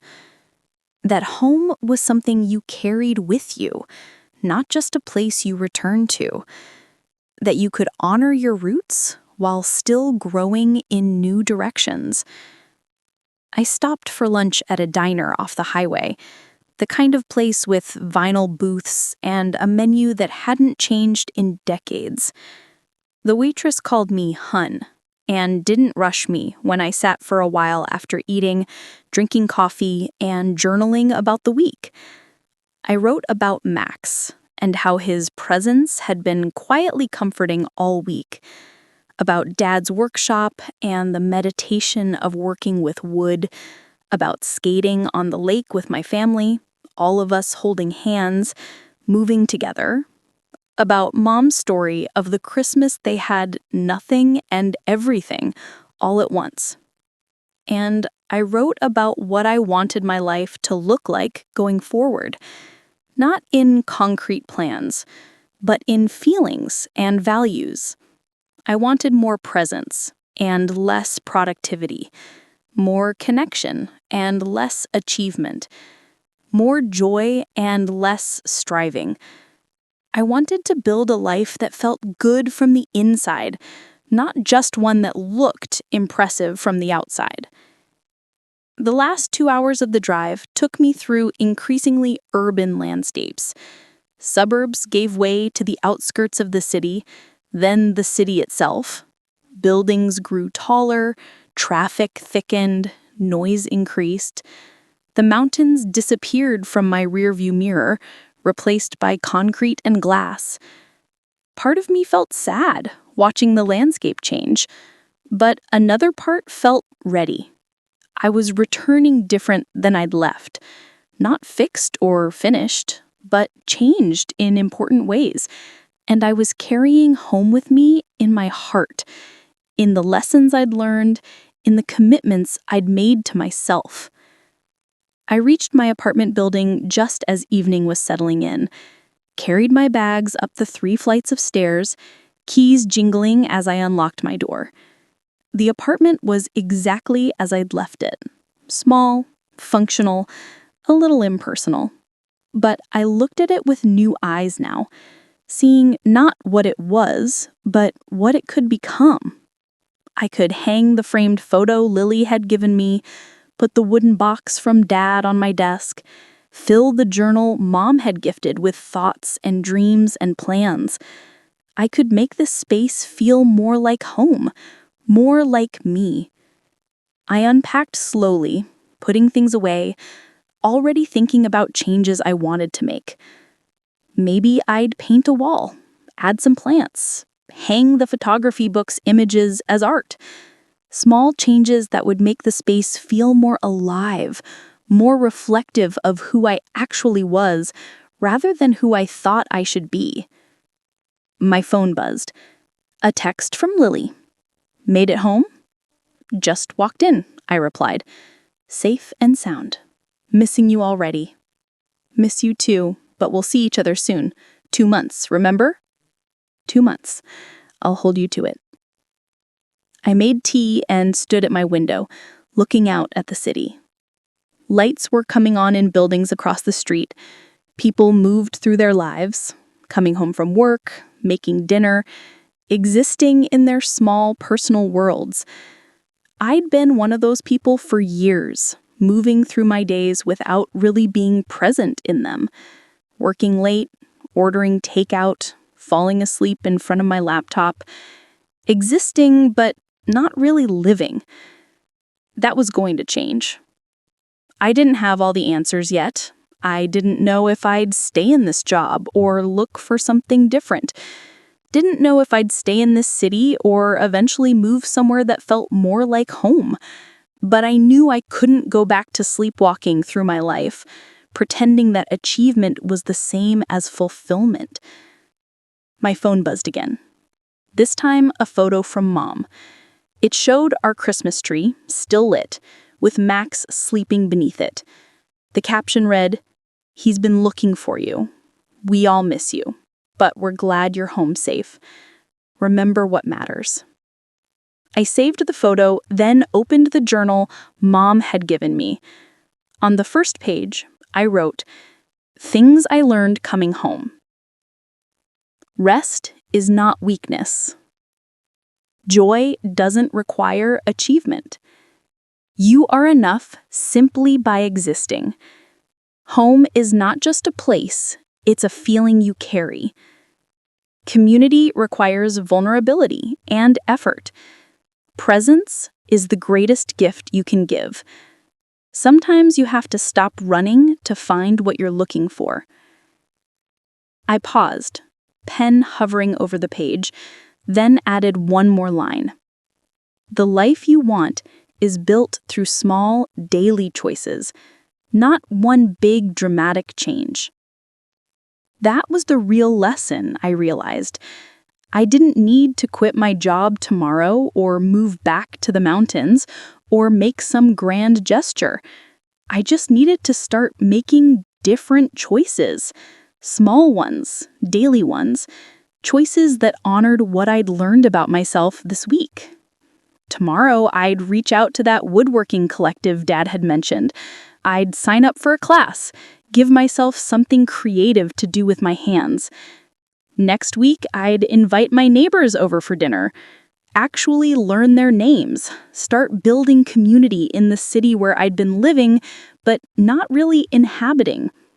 In 2 weeks, I'd have a conversation with my boss about workload and boundaries, start protecting my time, making space for life beyond work.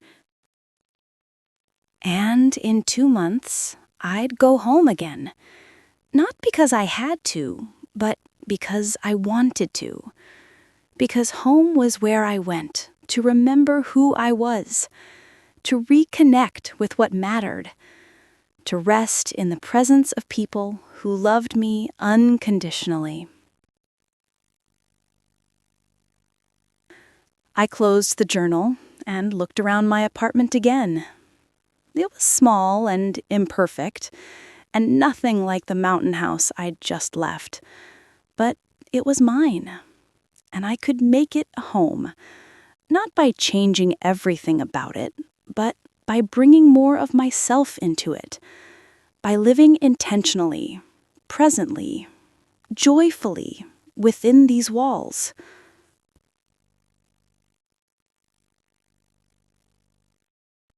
My phone buzzed one more time. Dad this time. His message characteristically brief.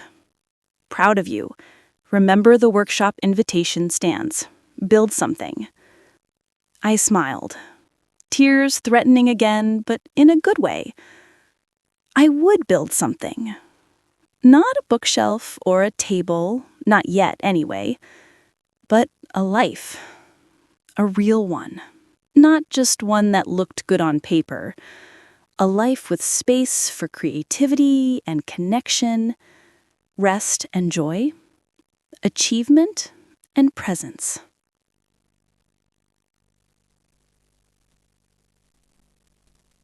I walked to my window and looked out at the city one more time. Somewhere out there were people who could become friends if I let them. Communities I could join. Experiences waiting to be had. Joy, ready to be discovered. I just had to slow down enough to see it. Brave enough to reach for it. Present enough to appreciate it.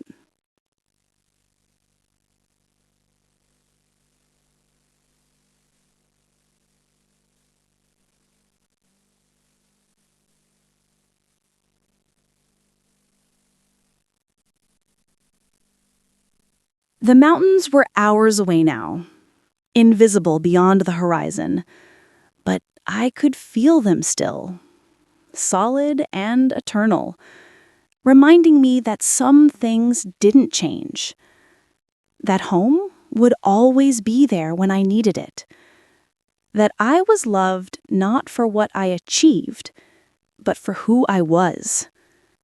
And that was enough. That had always been enough.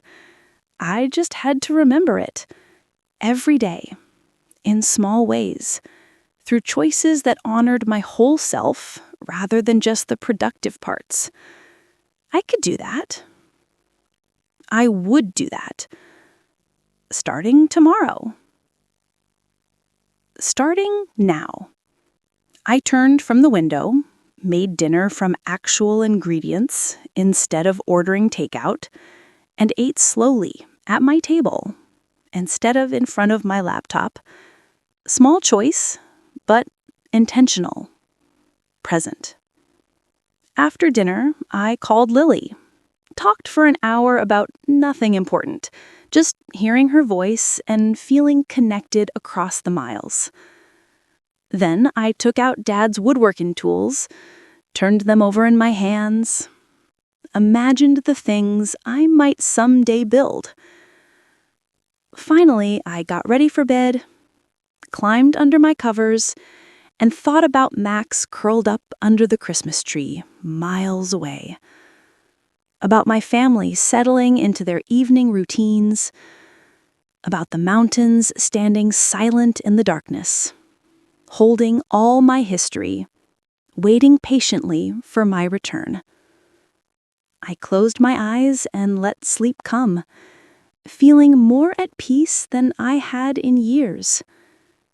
I was home, not in the physical sense, but in the way that mattered most. Home in my body, home in my life, home in myself. And tomorrow, I would wake up and choose it again. And the day after that. And the day after that. One small choice at a time. I would build the life I wanted. The life I deserved. The life that had been waiting for me all along.